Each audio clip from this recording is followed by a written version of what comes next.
acetaminophen and acetaminophen. Global infiltrator. Well, hello.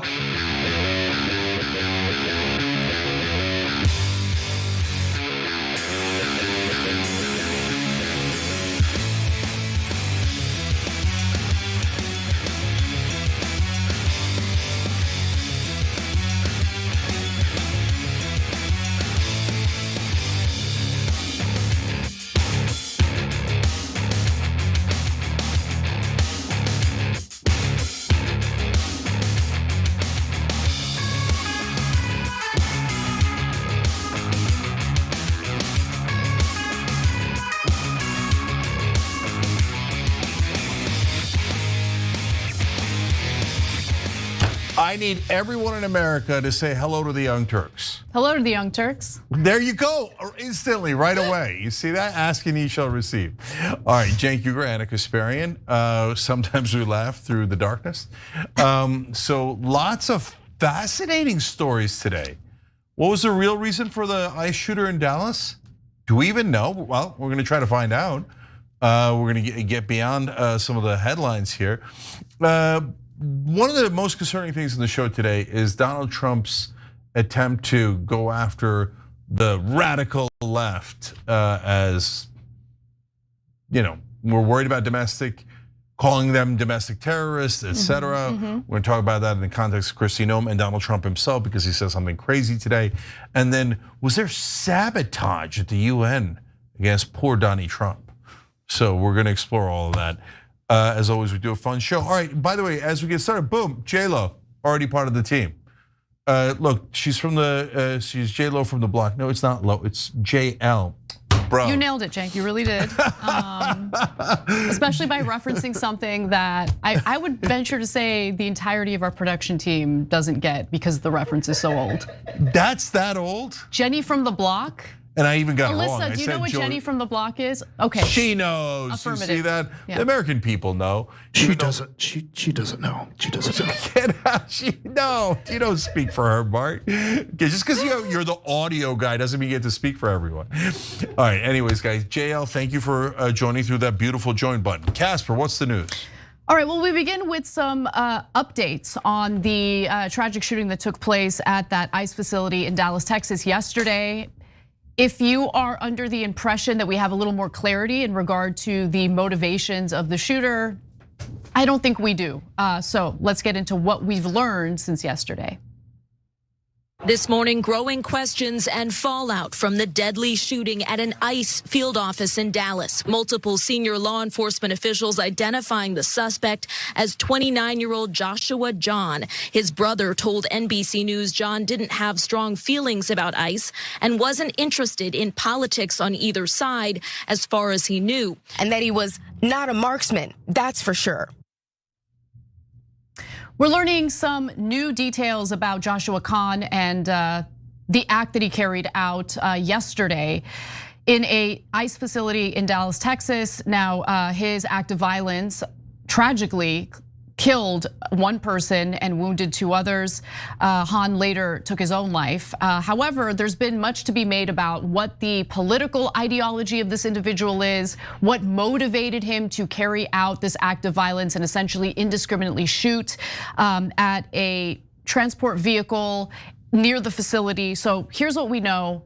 As the story has developed today, leaders in the Trump administration, including Donald Trump himself, are once again using this horrific instance of violence as an excuse to issue threats against the left as a whole, which I think is insane, especially as someone who's certainly somewhere on the left. But when you think about how fractured and how much disagreement there is on the left, what does this even mean? But nonetheless, their reaction, meaning the Trump administration's reaction, was based on the fact that the words anti-ICE were scribbled onto one of the shell casings recovered from the scene, and that's according to the FBI. Now, there's so much distrust in our institutions that some are even questioning whether the shooter himself had written anti-ICE on the casings. We have no reason to believe otherwise, so until something else develops, I'm gonna go ahead and just share that photo with you, tell you what the FBI is saying. But today, Nancy Larson, the acting US attorney for the Northern District of Texas, revealed more about what law enforcement happened to find at the shooter's residence while executing a search warrant. So take a look at that. First, I want to point out that one of these notes or papers, the sniper explicitly states, yes, it was just me. These loose notes included a game plan of the attack and target areas at the facility. He called the ICE employees people showing up to collect a dirty paycheck. He wrote that he intended to maximize lethality against ICE personnel and to maximize property damage at the facility. He hoped to minimize any collateral damage or injury to the detainees and any other innocent people. He also hoped his actions would give ICE agents real terror of being gunned down. And he did this to induce constant stress in their lives. He hoped his actions would terrorize ICE employees and interfere with their work, which he called human trafficking. So this is what the authorities claim they have found, and clearly, based on these pieces of evidence that were just detailed in the video you watched, this guy clearly despised ICE. However, there is contradicting reporting. There's other evidence that paints a much more complicated picture of who Joshua Hahn was. So it suggests that he could probably be best described as a chronically online nihilist who did not exhibit the kind of leftist extremism many are suggesting. For example, NBC News spoke to his brother, Noah Hahn, who didn't believe that Joshua had any strong political leanings whatsoever. Independent journalist Ken Klippenstein, also a friend of the show, spoke to 3 people who knew him.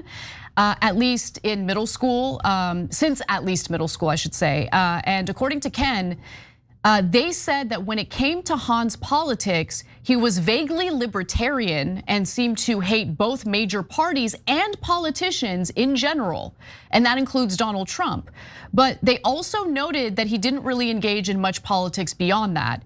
He preferred edgy humor, video games, and the message board 4chan, all of which he became increasingly steeped in as he withdrew from social life as well as their own friendships several years ago, they said. So he withdrew from their friendship several years ago. That's what his friends since middle school are telling Ken Klippenstein.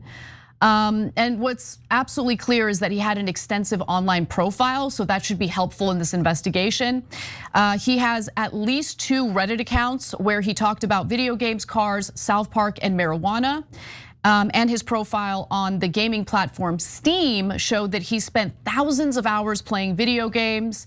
I'm not mentioning that to indicate or imply that I think video games made him violent, so I want to be clear about that.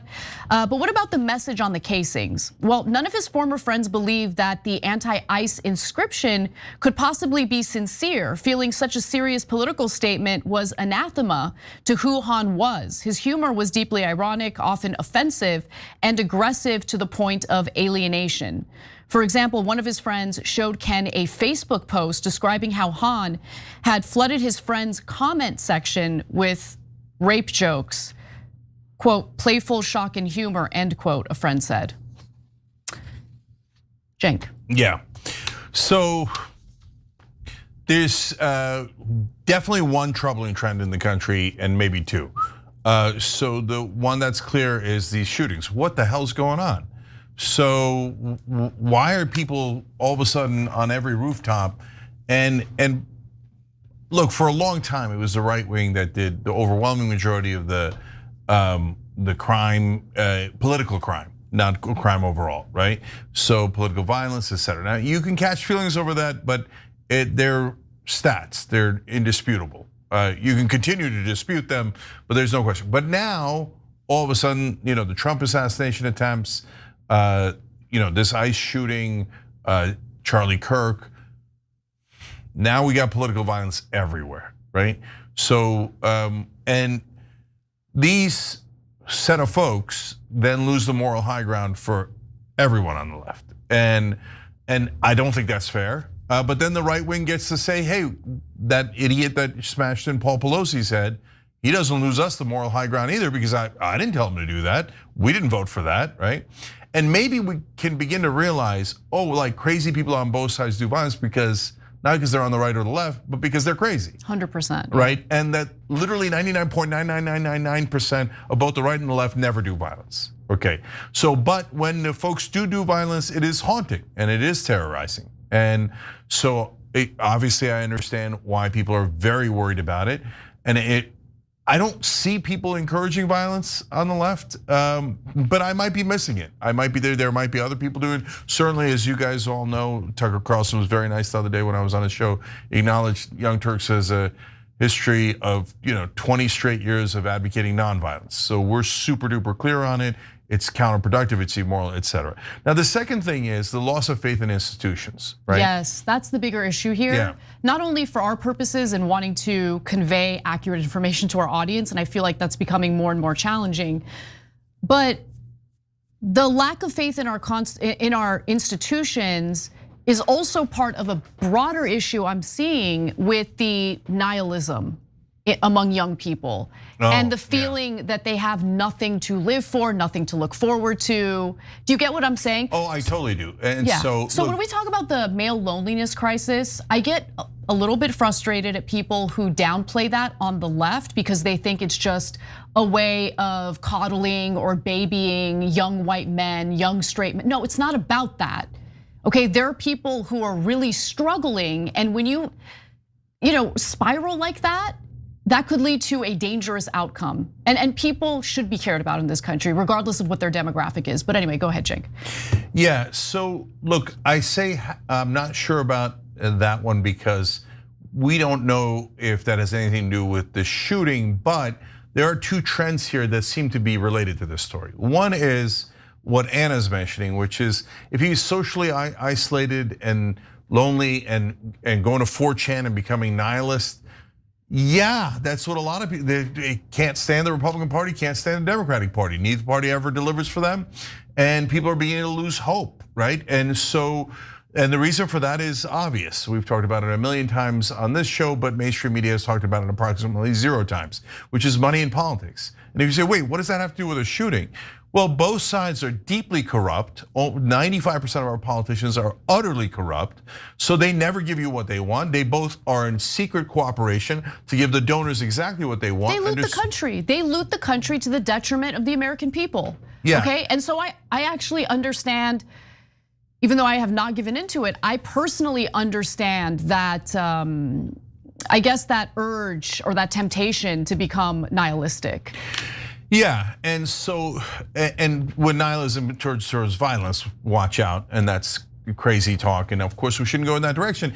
But at the same time, our politicians shouldn't be such crooks. I know they're going to continue to be, but so we have to change the rules. We have to get an amendment to end that. Wolfpack, check that out, fightcorruption.us.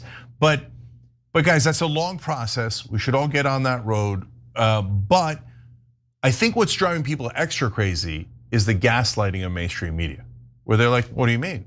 The politicians aren't corrupt. They don't represent a foreign government, no way. They don't represent the oil companies and the defense contractors, no way, they're having a debate. What's the debate on the government shutdown right now? There's no debate, guys. All there is cashing checks. So, and every time the media lies to you, people get more nihilistic and angrier. Okay, so now the last part of it. And by the way, that doesn't mean that you should shut down mainstream media or left-wing media or right-wing media, okay? None of us are responsible for lunatics in this country. It's a country of 330 million people. Now, the last part of the loss of faith in institutions, Anna, is anti-ICE. I've lost faith in institutions. What is anti-ICE? I don't know. Now, I get it that the guy's crazy because he's doing a rando shooting and shooting the people he didn't want to shoot, which is almost always what happens when you. Well, we don't even know if he was shooting the people he didn't want to shoot. Let me give you a few more details about what his friend said, Jane. Okay, yeah, hold on. Before that, let me just finish this thought. Anti-ICE is a super weird message to put on. Like if I don't like Doge, I wouldn't write anti-Doge. I'd write like Doge sucks or something, right? So, okay, and then what is with the writing the messages on the bullets? That's a thing that people do? Apparently now, I guess, maybe. And then leaves a note like, yes, it was just me. Okay, maybe, but just like Tyler Robinson with, it was definitely me. I would have gone back to get the rifle, but I didn't get a chance. It was me, trust me. Okay, all right, weird, but I guess. And so my point isn't that story isn't true. My point is that I don't know anymore. One, because none of our government never ever represents us. So I don't know what they're lying about. They're lying 24/7. And now under Trump, when he's like, oh, I didn't like the jobs report, I'm firing the guy who gives me the jobs report. That's one of dozens of examples. So how can you trust anything this government says? I don't trust anything the government says, and that, by the way, includes political figures and leaders from both sides of the political aisle. But obviously things have been degraded even further in recent months, especially in regard to how Kash Patel has been carrying out his job as FBI director. But putting that aside for a second, let's talk a little bit about why people would turn away from politics altogether, not really have any political leanings, and give in to the temptation of nihilism. You're a young man in America. What is your place in the world? What do you have to look forward to? What can you work toward? And I'm not saying this as a disempowering message. It's just a reality now in the United States, where the traditional, benchmarks that you can look forward to in your life are a lot more difficult, if not impossible, to attain. And that is leading to what I believe is a huge identity crisis or values crisis when it comes to young men and young people, period. There is no path anymore. There's no, I go to college, I get a good education, I get a great job, I work my way up, I save for retirement, I buy a house, I get married, I have kids. Now, if you go to college, you take out a ton of debt, you get out of college with a ton of debt. AI is probably going to make whatever education you got irrelevant, as coders are now starting to realize. Buying a home is nearly impossible. So these are real problems that have not been adequately addressed by our government. There's no question about that. On top of that, there is every incentive, Cenk, to not go out in the real world and form bonds with real people. People are atomized. They are alienated. They're sitting in front of a computer, constantly being bombarded with all sorts of content. Some of it is questionable, obviously, content. Some of it isn't. But algorithms make people more and more extreme in whatever it is that they're stuck in, whatever bubble they're stuck in. Well, that algorithm just tends to get more and more extreme. And you become more and more alienated with at least half the country if you're consuming political content. There's no question about that. So there's so many things happening at the same time. Failure of a government. No one trusts our institutions. People are atomized. People are becoming nihilistic because there's nothing to look forward to in their lives. And instead of focusing on how we can solve these issues, everyone's obsessed with, is it a D or is it an R? Is it a leftist or is it a right-wing extremist? Democrats versus Republicans. And I'm just done with the political hackery.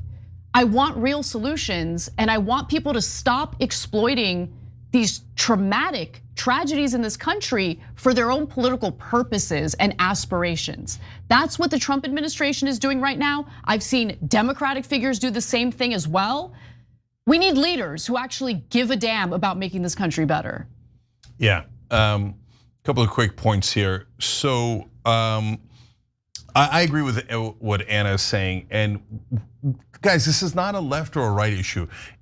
Is every shooter, mass shooter, political shooter, et cetera, in the country left or right? No, by definition, there's the right wingers who shot up the church in Charleston and the El Paso, Texas, and the synagogues, and et cetera, et cetera. So the issue isn't whether you're on the left or right. The issue is whether you're doing political violence. Violence is the issue. So that's what we need to focus on. But nobody, and also all this mass surveillance, right? Warrantless wiretapping, et cetera. And they can listen in on all our phones, and it's way worse than you realize on the phones, okay? And then did they ever catch anyone? No, they don't catch them anyway. So the surveillance isn't necessarily to catch people, it's to surveil us, the American citizens. Yeah, exactly. So our government is 100% dysfunctional. And our media is 100% dysfunctional, so that's why we're in the mess that we're in now. A former friend of Joshua Kahn, I'm sorry, Hahn, not Kahn, told Ken Klippenstein, Josh was an edgelord who wanted someone to get blamed. I think he tried his best to write something goofy, meaning on the shell casing, to rile people up. And according to another friend who had known Hahn since age 8, he was never really into politics, especially not politicians. He was into politics only in the 4chan sense, contrarian, provocative, boundary pushing for laughs, not conviction. So one other thing that I'll just say, a note of caution, if you will. Oftentimes when a criminal carries out some sort of terrible criminal act and it gets nationwide attention, you will inevitably hear interviews of people who were close to that person, maybe even family members. And they always say all sorts of things about how that individual was actually not violent at all, was actually a really great person and did really well in school. So, you kind of have to take what the friends are saying with a little bit of a grain of salt, right? Because you usually hear all sorts of narratives that seem to contradict what the suspect did in their act of violence. But I do think it's important that Ken Klippenstein went out and actually spoke to people who knew this guy so we can get a little more clarity on what the motivations might have been. So we'll stay on this story and give you more details as it develops. But it is another example of a strange story where we don't really have all the answers. All right. A lot of those are piling up. They are. Okay, we gotta take a break. We'll be right back.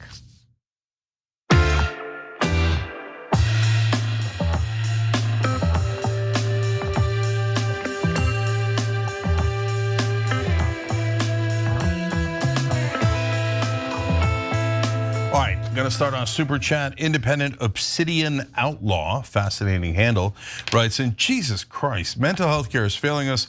I know someone who's 20 years on meds to suppress it and no real therapy, yet spend billions overseas but ignore its own crisis. We need real psychiatrists, not underqualified staff. Invest in us, not war. And what you get back, of course, in unison from Congress is, hell no. We are not going to spend any money on you guys. We're going to screw you over at every opportunity. And instead, we're going to give it to foreign governments and to our donors. And the media goes, I don't see it. I don't see it. That's like, you missed that? Come on. I just can't stand how terrible our national media is. Ronald Fan says, happy Thursday, TYT family. And to you, Jake and Anna, thanks for giving me a lot of updates on the Jeffrey Epstein files. I hope Trump goes to jail for this. And Anna, you look good in blue. Thank you. So there's a lot I agree with there. I don't think Trump's gonna go to jail for anything, but I would love to see what actually happened with the Epstein files. All right, David Michelle said, this may be me, I'm 38 now. Growing up, I never had confidence in our government. From 9/11 to now, I've seen many leaders put themselves first before people they swore to protect. I'm gonna give you guys a small anecdote here. So I grew up with a lot of folks who were pretty well educated. Those are the people, ironically, that trust the government the most. And in my circle of folks, if you say, especially when there's a Democratic president, I don't know if the government's telling the truth. They look at you like, really? Conspiratorial. And I bring that up to you because now, before, like I fell into that a little bit with 9/11. Now, I'm open. I don't know, but our government's a bunch of unbelievable, record-breaking liars. So I don't believe anything they say anymore. Oh, you found Mohammed Atta's passport? Paper passport, neatly laid down on top of the rubble.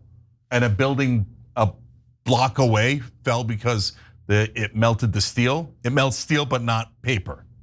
No, I don't believe anything the government says anymore, anything. I think they're all giant liars. There's only one tiny little speck that I believe, and it's coming ironically from Dan Bongino, who said, I have seen things that shock my conscience. Oh, I have no doubt about that. Yeah, and I didn't know we were doing this. Something along those lines. Yeah, that I believe. But of course, he's never said what those things are. David Rodriguez says, I myself, as a 22-year-old Gen Zer, feel extremely nihilistic. I had not a great childhood and it fried my brain, and I've gotten my bearings since then, but I completely get why my generation is miserable.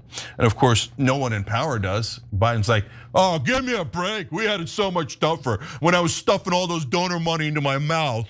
And I was like, oh, AIPAC only gave me $11 million. I had it so tough. I'm regular Joe from Scranton. Oh, you younglings, you have no problems.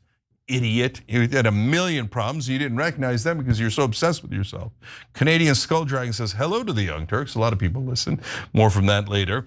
Dirty Dude says, seems like a plant to me, but I get why TYT isn't promoting that idea. The reason I'm not promoting that idea is because we don't have any evidence to that effect. So yeah, it's not like it's not like there's evidence and we're ignoring it, you know. But I also understand why people don't trust the authorities, and it sucks to be in that position, especially when you want to convey the news. Yeah, and I'm not blaming anyone that doesn't trust the authorities, period.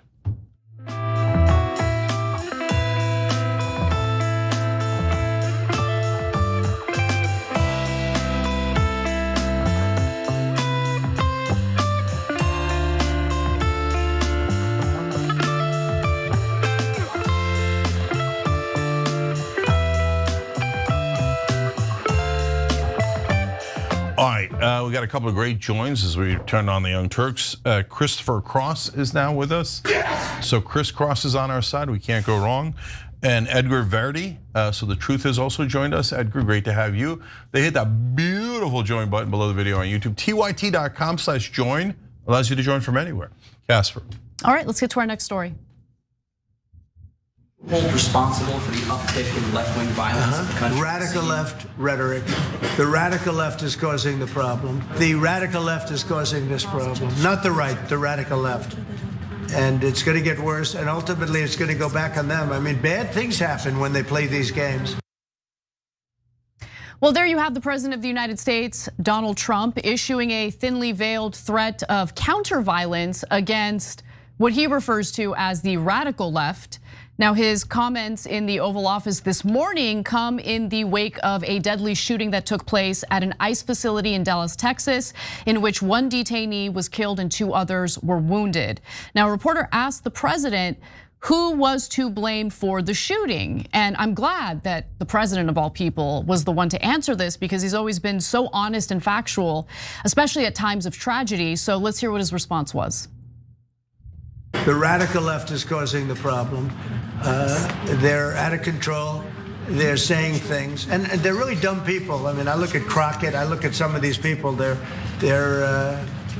very low IQ people, actually. And I'll give you a little clue. The right is a lot tougher than the left, but the right's not doing this.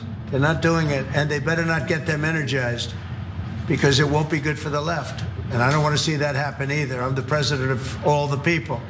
But the radical left is causing this. Radical left Democrats are causing this problem, and it gets worse. It gets worse, and it'll be a point where other people won't take it anymore, and that will not be good for the radical left, and we don't want that.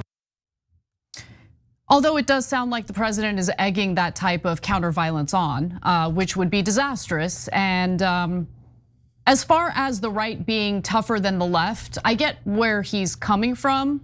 Although there is some irony to the president making that statement, considering the fact that he's now demanding a full-on investigation at the UN because an escalator stopped as he and his wife or the first lady were about to get on the escalator. Anyway, but moving on, Trump isn't the only member of his administration ratcheting up the inflammatory rhetoric. So immediately after the shooting yesterday, JD Vance, the vice president, also accused Democrats of inciting violence by simply criticizing ICE, meaning by simply practicing what the Constitution of the United States affords the American people.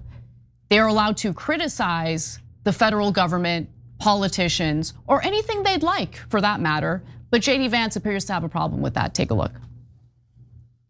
The very people who keep us safe ought to be honored and protected and praised by Democrats and Republicans alike. It is time to stop the rhetorical assault on law enforcement. Because here's what happens when Democrats, like Gavin Newsom did, say that these people are part of an authoritarian government.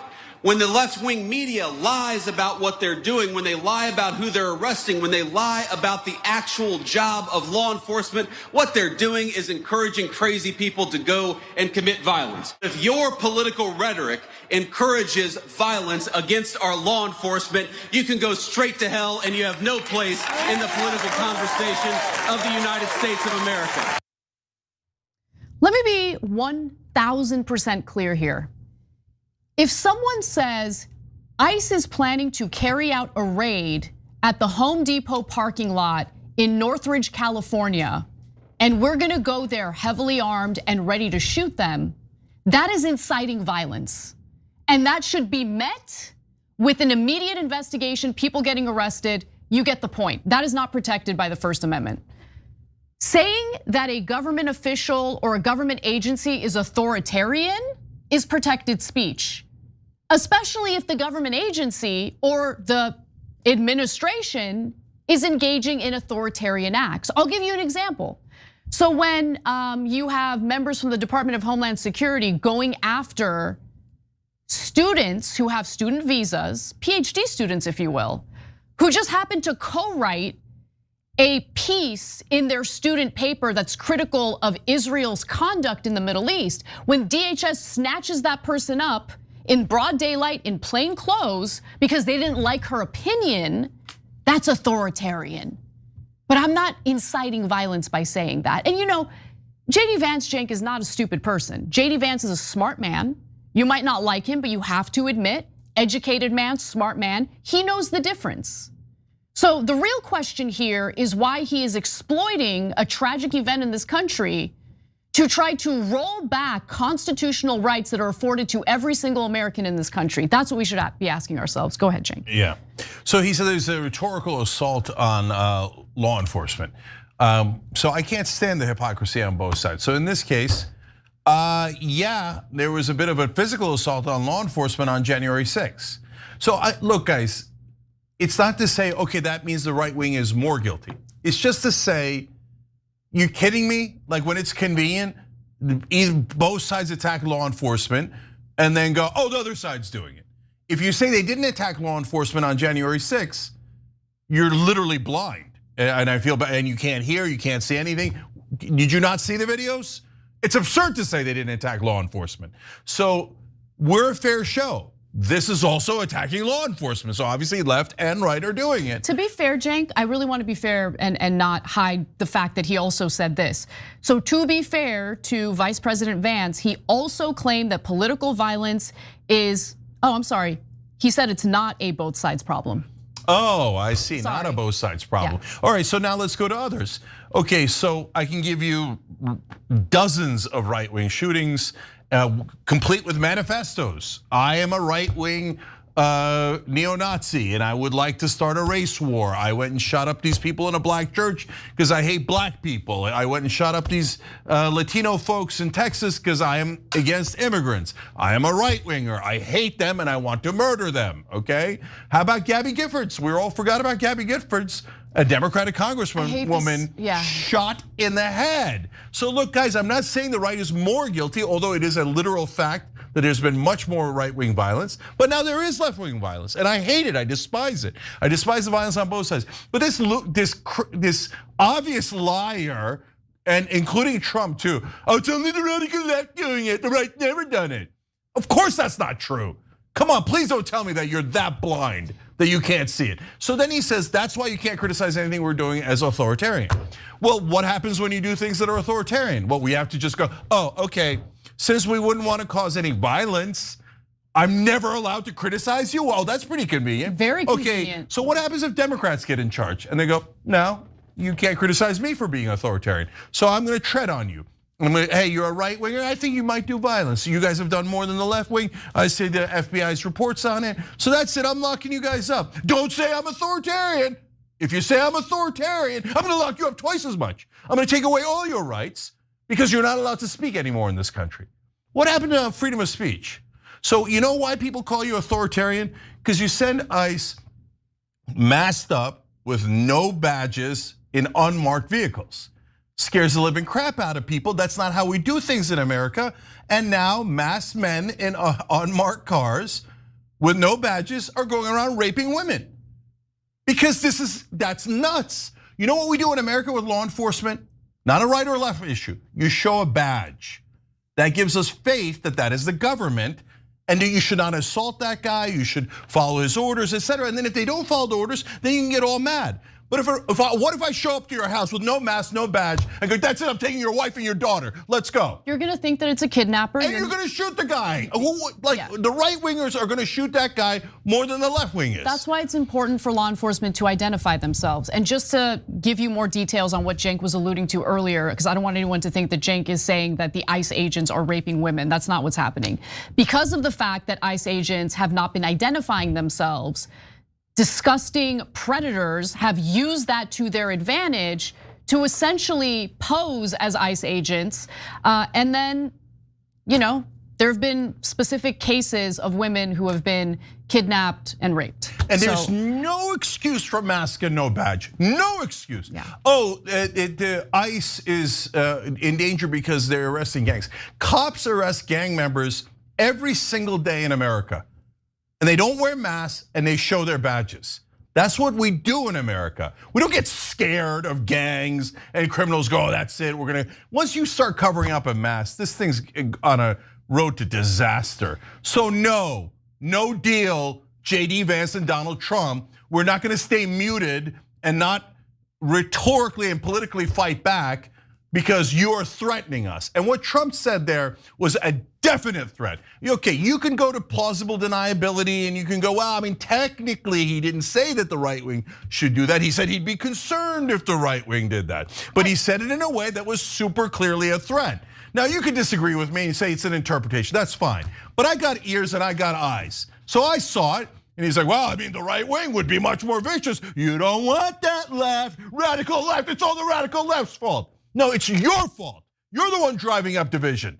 You're the one saying left, left, left, left, left. Okay, I'm gonna come in and bring in the military, etc. Oh, I'm sorry. Am I being too critical of the president? Okay. Oh no, I know that's not allowed anymore. That's not allowed anymore from the guy who ran on freedom of speech.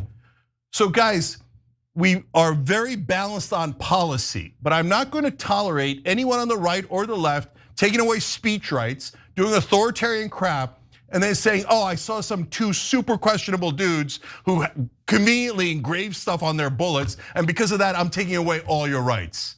No deal. And by the way, Trump should never talk about low IQ people. A moron of epic proportions. Okay. And did you notice? I'm sorry, but I'm gonna say, did you notice every time he talks about low IQ people, I didn't think this was real. And now I see it. Almost every time it's a minority. All right, go ahead, Anna. DHS Secretary Kristi Noem similarly chastised Democrats, saying this shooting must serve as a wake-up call to the far left, and their rhetoric about ICE has consequences, comparing ICE day in and day out to the Nazi Gestapo, the secret police, and slave patrols has consequences.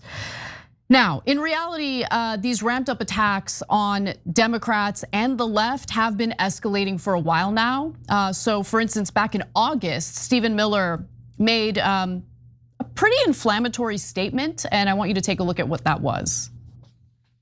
The Democrat Party does not fight for, care about, or represent American citizens. It is an entity devoted exclusively to the defense of hardened criminals, gangbangers, and illegal alien killers and terrorists. The Democrat Party is not a political party. It is a domestic extremist organization. Unacceptable. Look, this country is not served well by people like this. Okay, that seem to have way more interest in getting Americans to hate each other than anything else. It's pretty gross. Because by the way, Anna, it works because I now despise Stephen Miller. I mean, I loathe Stephen Miller. Oh, I'm sorry, am I not allowed to say that? Have my speech rights been taken away? Okay, because of some theoretical supposed left-wing shooter or something? And what if I said the same thing Stephen Miller said about Republicans? They're a domestic terrorist group. They're the ones that are causing all the problems. He'd say, oh my God, Cenk, you're causing violence. Don't say that about the right wing. In fact, I don't want you to be allowed to say that about Republicans. But I can say it about Democrats all day long. And I could drive violence towards you. I could use the government to take away your rights. And so burn the Constitution and just have us all hate each other and say despicable things like that about half the country. Stephen Miller is one of the most loathsome people who has ever been in the United States government. Am I allowed to say it, Stephen? Am I allowed to? Oh no, I know. Muslim. Don't let him say anything about foreign governments. Don't let him say anything about Trump or any of his stupid cronies. We are 1000% against violence. Everyone should be against violence. But saying that we're going to take away the right wing's rights or the left wing's rights is un-American. And Stephen Miller and Kristi Noem and JD Vance and Donald Trump are un-American. I hope that's clear enough. All right, we'll get to the latest in the Epstein files when we come back.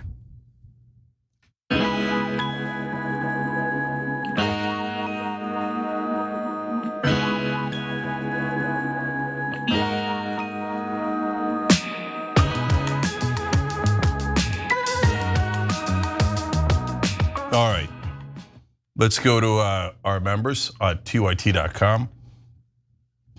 When somebody tells me that I'm not allowed to get angry, I'm not allowed to talk against them, I'm not allowed to criticize them, I am very motivated to criticize them as harshly as it makes sense. Words are not violence. They weren't violence when the left said it, they aren't violence when the right says it, okay?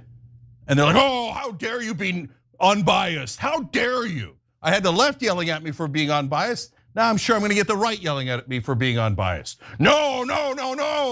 I can't believe the Democrats made us do things when there was a massive national emergency over COVID and when people could get a disease that's viral and affect others. Oh, that's terrible. Don't tread on me, right? Oh, me, I want to take away all the Democrats' rights. You all have to shut up now. Shut up. We're gonna arrest you all. And maybe our president is going to threaten violence against you. Vigilante violence what a terrible president. What a terrible person to try to drive division and hatred instead of bringing the country together. He never brings the country together. The fact that the Republicans are so blind about him, just like the Democrats. Oh, no, Biden is great. He's the greatest Democrat that's ever lived. He should run against Trump so we can get slaughtered. And everybody believed that, not everybody, but tons of Democrats believe that. Blind, totally blind. Now the Republicans. No, Donald Trump's great. Oh, he's such a uniter. Oh yeah. He's been vitriolic and vicious the entire time. And they make it seem like he's a saint. Are you crazy? Ray of Sunshine says, as an older Gen Z, I'm not sure I can explain it in one post, but basically none of us expect anything good to happen again. Yep. We've had access to all the information on the internet in our hands since before middle school. The only world we've known is chaos, really. Nothing makes sense, and so it all becomes a joke. Yeah. Gemma Lee says, loneliness is a very, very real problem. That's why our AI algorithm-driven sex bot 3000 will reduce political violence. Well, somebody is going to come up with that, and it will have more people stay at home. That's for sure. Armin74 says, thanks for allowing me to join. This country needs more of TYT, not to change views, but to keep the truth alive. Thank you, TYT. Thank you, Armin. Thanks for joining through tyt.com/join. LCPR666 says, we're losing our humanity. We're disconnected, not working together, and have to say it. The online world and games, etc., are not as humanly interactive as we are evolved to be. We don't spend time with people, especially randoms, and ones that have difference of opinion. We all live in a sensory-deprived bubble that lacks humanity. Man, I couldn't agree more. That's exactly right. So we just get stuck in our computers wherever we are, or phones, and you only see what's given to you. And these algorithms that reward consistency are a scourge upon the nation. Look, the point I want to make real quick, because this is actually really, really important to me and probably the core of my values at this point. Please, wherever you land on the political aisle as an ordinary American, don't allow anyone on the left or the right, whether it's Stephen Miller or I don't know who, Gavin Newsom, to make you hate your fellow American because they might disagree with you on a few policies. Don't let them divide you. That is the whole point. I see it super clearly. Don't let them divide you. That's it.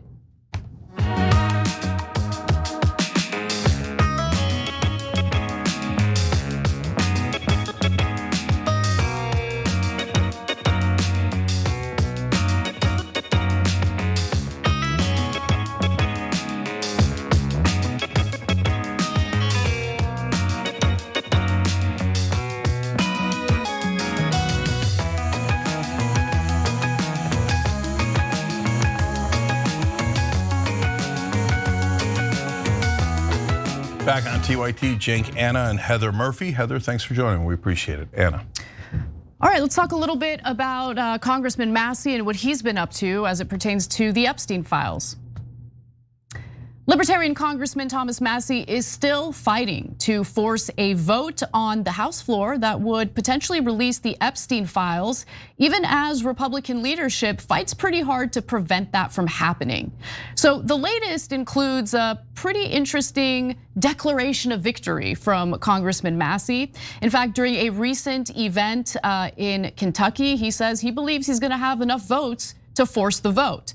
So for now, Massey is declaring victory on his move to have that vote take place now that the election to fill a vacant seat in Arizona has taken place. Democrat Adelita Grijalva, who won the Arizona special election on Tuesday to fill her late father's seat, is expected to put the discharge petition over the top when she is sworn in next week. So the discharge petition, which Massey needs 218 votes for, is essentially what would lead to would lead to the House having to vote on releasing the Epstein files. Now, she is expected to vote yes on Massey's discharge petition, which again would force a vote on releasing the files. And Massey announced at this event in Northern Kentucky that he will have 218 supporters, saying that they're going to have a vote. I think they're coming to terms with that, meaning GOP leadership in the House.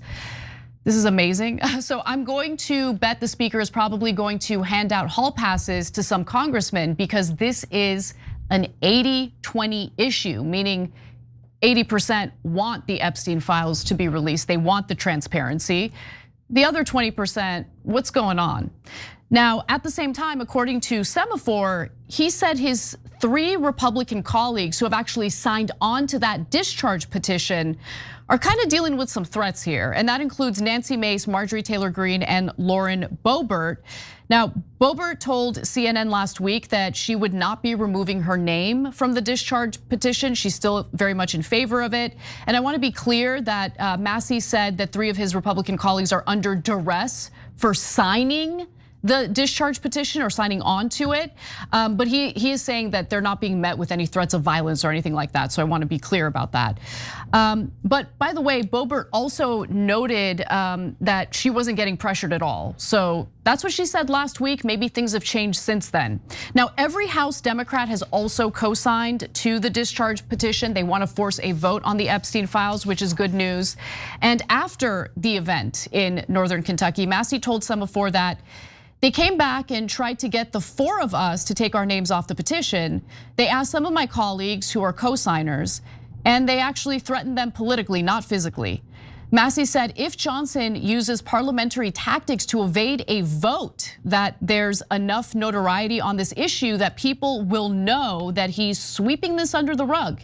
He also said that if there is language included in a bill to sideline the petition, those who vote for that bill are part of the cover-up. And if you're wondering, well, what about the Senate? Because remember, this would need to pass in the Senate as well, and Republicans control the Senate. Well, it turns out that there are 2 senators in particular who are supportive of Thomas Massey's efforts. That includes Senators Rand Paul and Josh Hawley.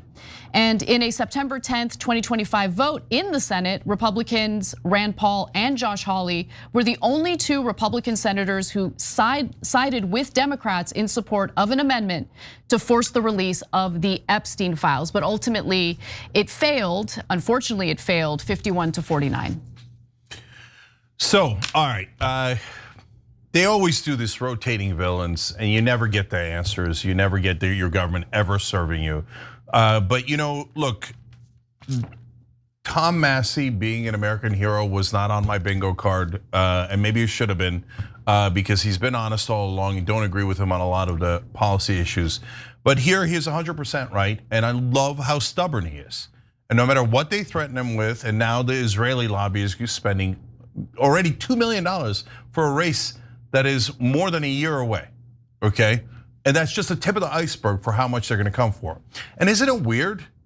Like his number 1 thing is the Epstein files, and the Israeli lobby is like, whoa, we don't want those being released.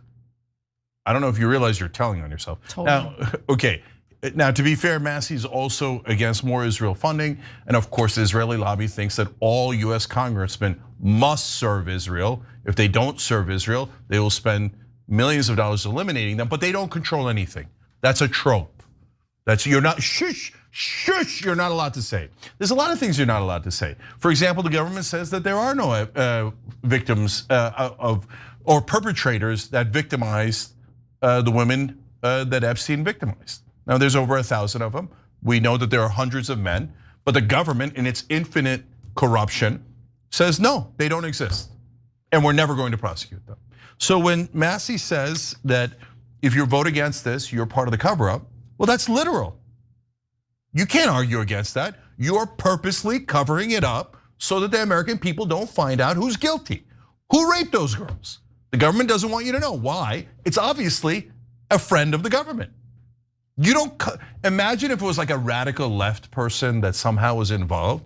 Do you think Stephen Miller and Donald Trump and all those guys would keep that hidden? It depends. Are there people on the right who are also implicated in it? Because that's what the Epstein files are.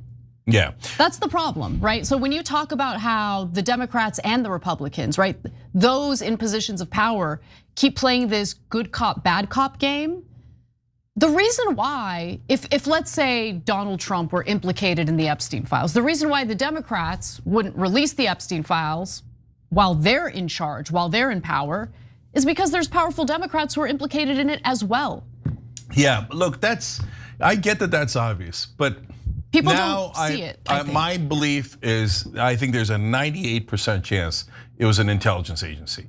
Because all the time, every time, Democrats and Republicans, no, we can't. We have to understand, no. And then Mike Johnson, we're trying to protect the victims. Oh, really? By not prosecuting any of the people who did it, decade after decade, that's somehow protecting the victims? Do you see how politicians are massive, disgusting liars? Yes, absolutely. Okay, so that's why when you see a Tom Massey or a Ro Khanna who've been working on this in a bipartisan way, actually being honest, it's like shocking. Like, are politicians allowed to be honest? And then people sometimes are getting on us. Oh, well, you're agreeing with Marjorie Taylor Greene. You're not allowed to agree with Marjorie Taylor Greene. No, I'll agree. Okay. I agree with her on this. We're gonna agree with anyone who we think is right on any issue. Yeah. That includes Tucker Carlson, who I think is right on the issue of Israel. Marjorie Taylor Greene, who's absolutely right on the issue of transparency for the Epstein files and getting foreign money out of our politics. Listen, I'm gonna take the win. When there are opportunities to work with people that might even be on the opposite end of the political aisle from us, who cares? If you can build a coalition on an issue by issue basis and actually for the first time in decades get positive movement in this country, we should take it. I think the only reason why we haven't been able to do that is because for the longest time we have deluded ourselves, thanks to those in power brainwashing us into thinking that we should hate each other, that we shouldn't work together when there's common ground. Yeah, so I was talking with John from the Stage Crew after the show yesterday. I want to tell you guys real quick about that. So look, guys, we were talking about this analogy. If there's 100 people and one of them is in charge and has all the money and wealth, and the other 99 realize it, well, then that one guy is in a lot of trouble, especially if he's being unfair and rigging the rules, etc. So what's the logical thing he would do in any given situation? If he was really smart, the logical thing he would do was to get the other 100 to fight with each other and to forget about him. Whatever you do, they don't want you looking up. And the people who did the Epstein files, the Epstein crimes, are up. So they're like, don't look, fight against each other. That's why this story is connected to the earlier story of Stephen Miller and Donald Trump talking about, the radical left Democrats, domestic terrorists, and the violence and hatred and loathing. You should hate them, you should hate them. Why? Because they don't want you to look up. They're covering up Epstein files, they're covering up Israel, they're covering up corporate corruption, they're all their donors, they're robbing us blind. And what did the Democrats do? Same thing. Israel, take all of our money. Epstein files, no way, we're never gonna show you. Corporate corruption, here's more subsidies, more subsidies. So stop getting divided by the hate monger politicians. And whenever you see politicians, they're doing right on anything, I mean, it's a minor miracle. So yes, I'm gonna support honest politicians, even ones I disagree with, as long as I get a sense that they're honest. I mean, my God, our politicians are such filthy liars that it's like a ray of light to see someone who's being honest on any issue. And by the way, guys, it should not be lost on anyone watching this right now that the reason why you're starting to see politicians on both sides of the political aisle feel pressure to sign on to releasing the Epstein files is because this is an 80-20 issue, meaning the American people overall are united in wanting that transparency. So as a result, I'm gonna go to the final graphic here, just give you a little bit of a white pill. Republicans on the House Rules Committee have made clear that this time they will not help Johnson kill the Epstein files vote, a third source said. So, I mean, talk is cheap. We're gonna wait and see what happens in the end. But you think they're doing that out of the kindness of their own heart, or is it because they're feeling the pressure from American voters? Yeah, all right, last two things I'll say is, Tom Massey mentioned a hall pass. So if you're not involved in politics, you might not know what that is. What that is when leadership of either party realizes they're gonna lose a vote, they just don't have enough votes. They then release their people on their side to vote in the popular direction, right? Even though they were not going to do that if they could win the vote. So here, since we have just enough Republicans joining the Democrats to release the Epstein files, they're gonna lose the vote. So then you might not get just the first 4, you might get 24 or 44. Understand that those others that come in later are liars. They don't mean that at all. They're only being released or giving it a hall pass to vote in that direction because they couldn't, they couldn't successfully complete the cover-up. Right. And so the people to thank there, and these are people I've spoken out against 1,000 times, but the 4 Republicans, Tom Massey, Marjorie Taylor Greene, Lauren Boebert, and Nancy Mace. Man, have I got millions of criticism for them in other issues. But here, they did a great job. They got them over the hump, and they deserve a lot of credit for that. And they did it in a bipartisan way, and they didn't go, oh, Democrats are voting for it, and I don't want it. I want to hurt the American people. They didn't do that. Now, finally, on the Senate, if they get to a point where they didn't have enough Republicans flipped, and they were going to lose the vote, Democrats will never believe me, but for progressives, you know this, they have rotating villains. There'll be some Democrat who raises his hand and votes with the Republicans. Because they're gonna cover it up.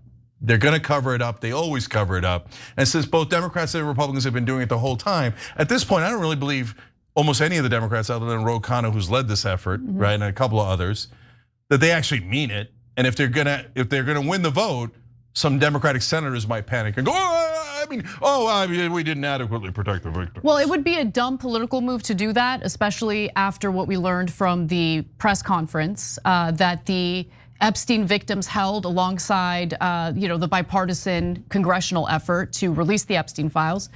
They're gonna release the names themselves.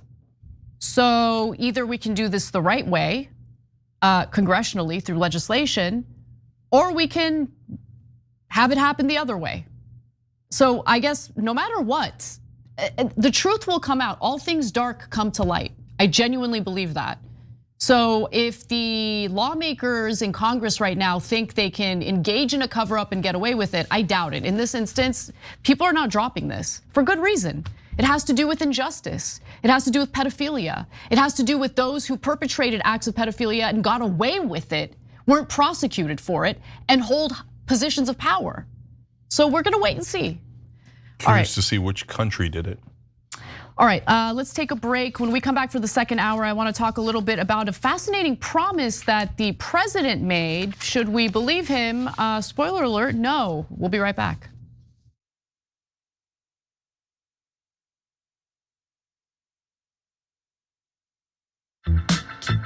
I went to Kentucky Fried Chicken when I first got my license, like 17 years old or 17, 18, whatever it was.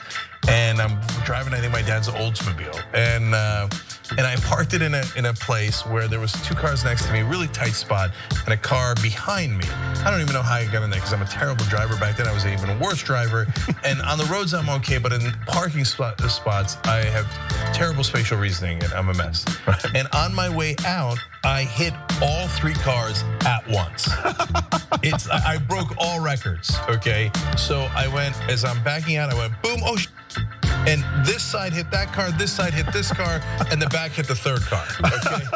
And I got stuck. I didn't know how to get out. Like, I went, okay, for this, and then I'm like, no, and then, right? And then finally I had to stop, go inside the KFC and go, A, I'm sorry, I hit a bunch of your cars. They're like, what do you mean a bunch of your cars? I'm like, I don't know. Wow, there's a B? Yeah, I'm like, I hit 3 cars. I don't know, so you guys gotta come help me, okay? Okay, so 1, my bad, really sorry about that. Okay, number 2, can someone take my car out? Because I don't wanna keep hitting your cars, and I'm incapable of taking it out of this spot. Now baby, move that fat, baby, move that fat. We thugged out. Hi, I'm Brett Ehrlich with Breaking News with Brett Ehrlich. This is Breaking News with Brett Ehrlich. Hi, Brett Ehrlich here. According to EPA head Scott Pruitt, climate change is not happening. He cited a meme on Facebook he saw. When pressed to back up this source, he said it must be accurate because the watermark said it was made by a scientist. So, your move, Truth.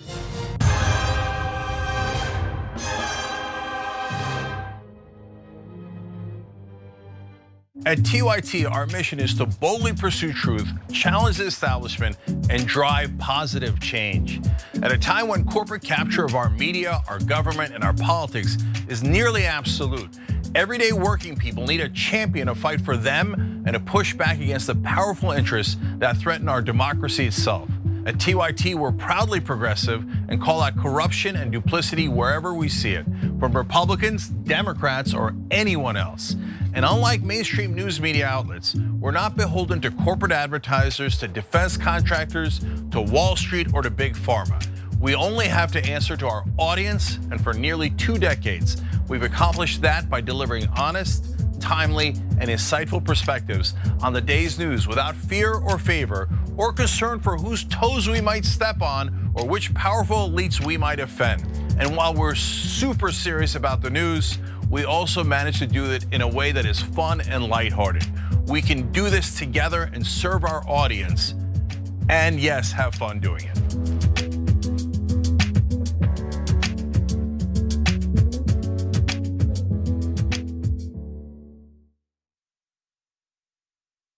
You are the media revolution. You are much needed. TYT, TYT. The place is like 95% TYT on.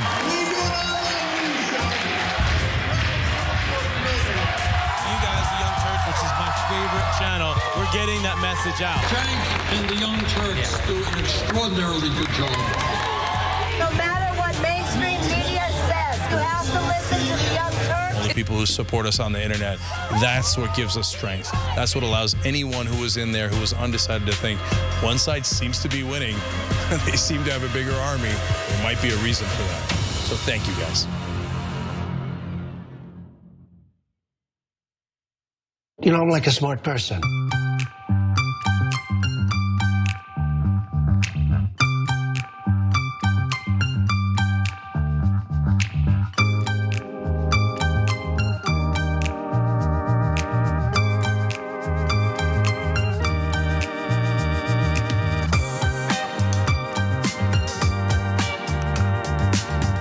All right, back on TYT, Jen and Anna with you guys, and also Mountain Chaos. That sounds super badass. Join through tyt.com/join. By the way, get a couple of months off if you get the annual membership, so check that out when you get a chance.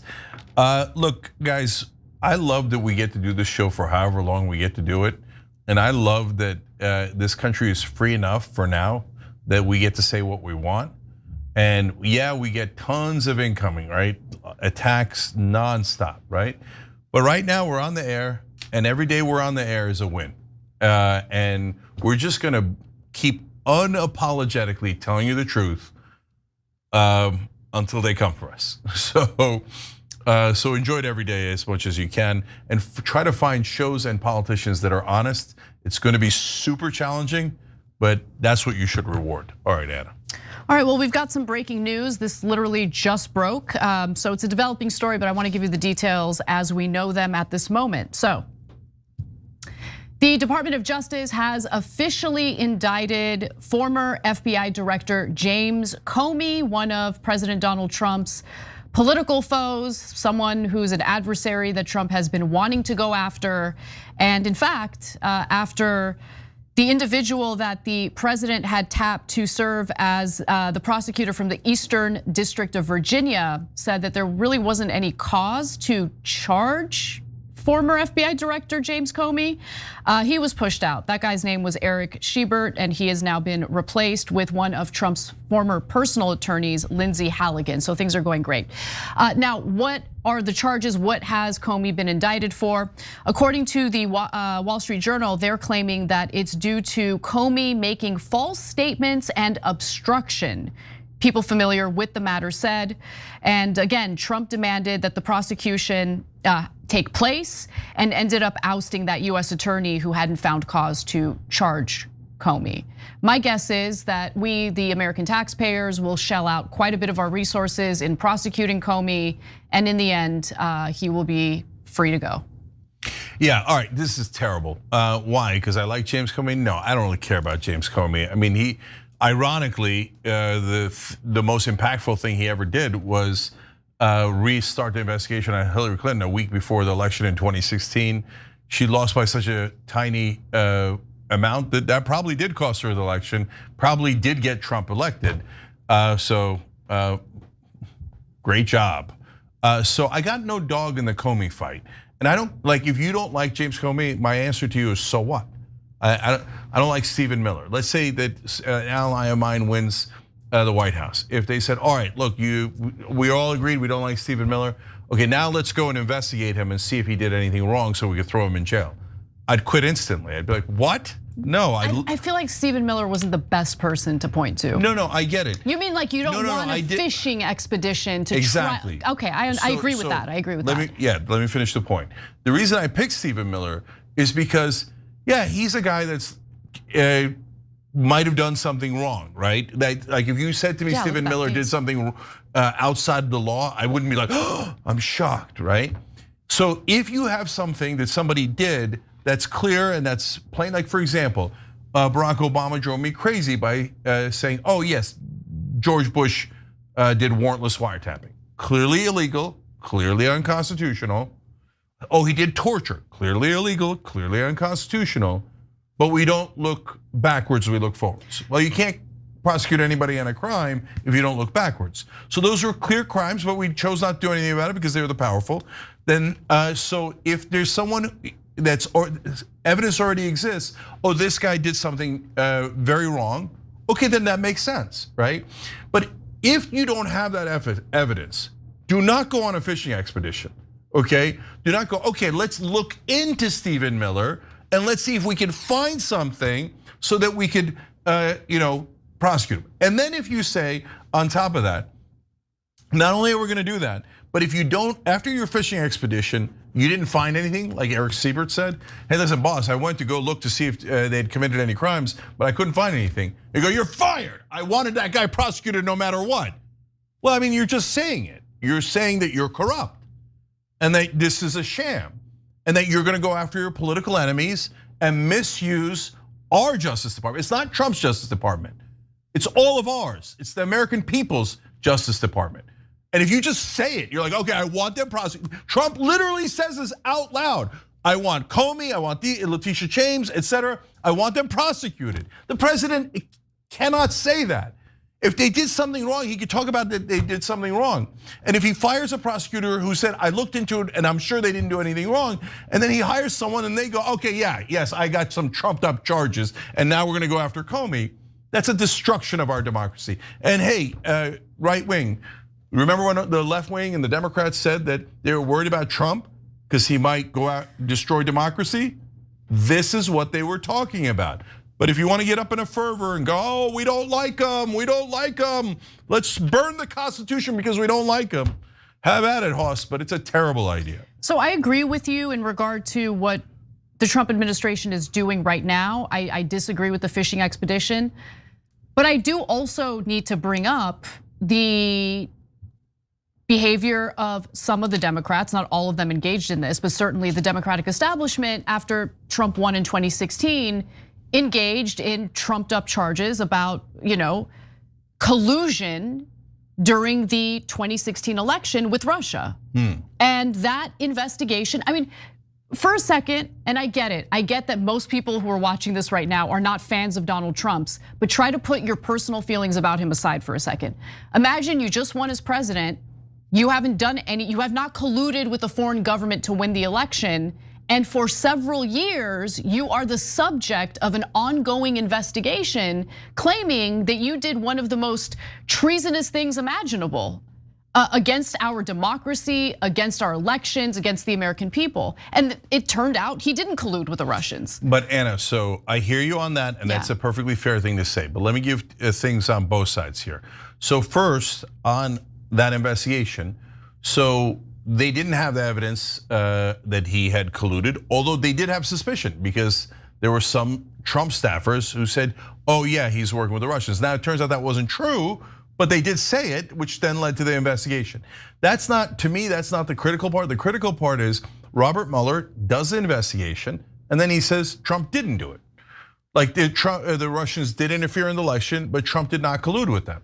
Now, if at that point, the Democrats said, we don't care, you're fired, we want a new prosecutor because we said we wanted Trump behind bars, and we don't really care if he did it or not, that would be a deep problem. That would be the biggest problem in the world. But they didn't do that.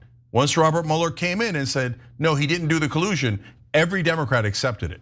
Did they? They did, Anna. Yeah, okay. Okay, I mean, like maybe they didn't in their heart or something, but they instantly dropped it and they said, okay, then we're not gonna pursue that anymore. So now on the other hand, if you wanna talk about Democrats getting political, and we said this at the time, many times, you go back and look at the tape. Why did Merrick Garland wait 2.5 years to prosecute Donald Trump? So if Donald Trump did violations against democracy, which I think he did actually, then you should start the prosecution immediately. Immediately, I agree. Yeah, when you started 2.5 years later, it seems like you're timing it for the election. 100%, yeah. So what Merrick Garland did was unconscionable. But if you're on the right, you don't match that. You rise above it. I'm not talking about politics. In politics, you get as low and dirty as you like, okay? But when we're talking about the law, the Constitution, and how you treat American citizens, well then that is not where you go low. That is where you go, no, they did something wrong, and I'm gonna show you that I'm better than them, and I love this country and I love this Constitution. We're not gonna do that. Instead, Trump's like, get them all, I don't care what they did, and if you won't prosecute them because there's no real evidence, I'm gonna fire you until I find some crony who's gonna do my political bidding and turn this into a third world country where we just put away political opponents for no reason. Now, one of President Trump's other political foes is John Bolton, who I've got no love for either. And if you can recall, there was a raid on his residence earlier this year. Well, we've gotten a little more clarity on what they found in that raid. Apparently, he was in possession of top secret and classified documents. So we'll see how that plays out. But it would be amazing if Bolton suffers consequences for that when the same thing happened with the president of the United States, but he won the election. So once you win the election, all that criminality just goes away. Okay. All right, let's move on to entirely different news. I want to talk about a fascinating promise that Trump is now making that none of us should take seriously. I will not allow Israel to annex the West Bank. No, I will not allow it. It's not going to happen. Did you speak with Netanyahu about this? Yeah, but I'm not going to allow it. Whether I spoke to him or not, I did. But I'm not allowing Israel to annex the West Bank. There's been enough. It's time to stop now, okay? Israel is currently annexing the West Bank, but the president of the United States would like you to believe that he's not gonna let it happen. It's been happening, it will continue to happen. And the American president, who right now happens to be a Republican, but it would be the same if it were a Democrat, is gonna be a good boy and let Israel do as it pleases with the resources being provided by the American people. That's the reality of the situation. But let's entertain what Trump is claiming here for a second. So apparently on Tuesday, Trump also met with the leaders of Qatar, Jordan, Turkey, Pakistan, Egypt, the UAE, Saudi Arabia, and others. And the whole point of this meeting was to, I'm sure, discuss all sorts of foreign policy as it pertains to the Middle East and Israel. And per the Wall Street Journal, an Arab official briefed on the meeting said that though Trump spoke vaguely at times, he was clear that he would try to prevent Netanyahu from annexing the West Bank. So he had said this during the meeting with Arab leaders, And then later, he proceeded to answer a reporter's question and say, yes, I'm going to stop Netanyahu and the Israeli government from stealing more land, even though I have facilitated the opportunity for them to do just that. Now, Trump also stated that he is pushing a US peace plan to end the genocide in Gaza. And hopefully that peace plan would look a little better than the fake peace plan that he claims Armenia and Azerbaijan signed. But let's just talk about what Trump claims he's going to do through this plan. It would include an immediate ceasefire, which Israel has shown over and over again it has no intention of doing. A gradual Israeli withdrawal from Gaza. Let's all pause for laughter. Israel's not going to do that.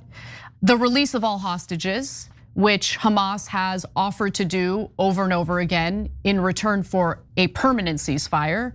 Israel has not signed on to that. And an interim government for Gaza without Hamas. It would instead be headed by Arab and Muslim majority countries in the region. Now that sounds amazing. That's not gonna happen. So he can go ahead and promise everything that he wants to promise. He's gonna claim whatever he wants to claim. But nothing will change unless the United States government stop borrowing money to then send over to Israel so they can buy American bombs to slaughter people and steal more land. He's not gonna stop facilitating that. So as long as he continues that whole process, Israel will do as it pleases.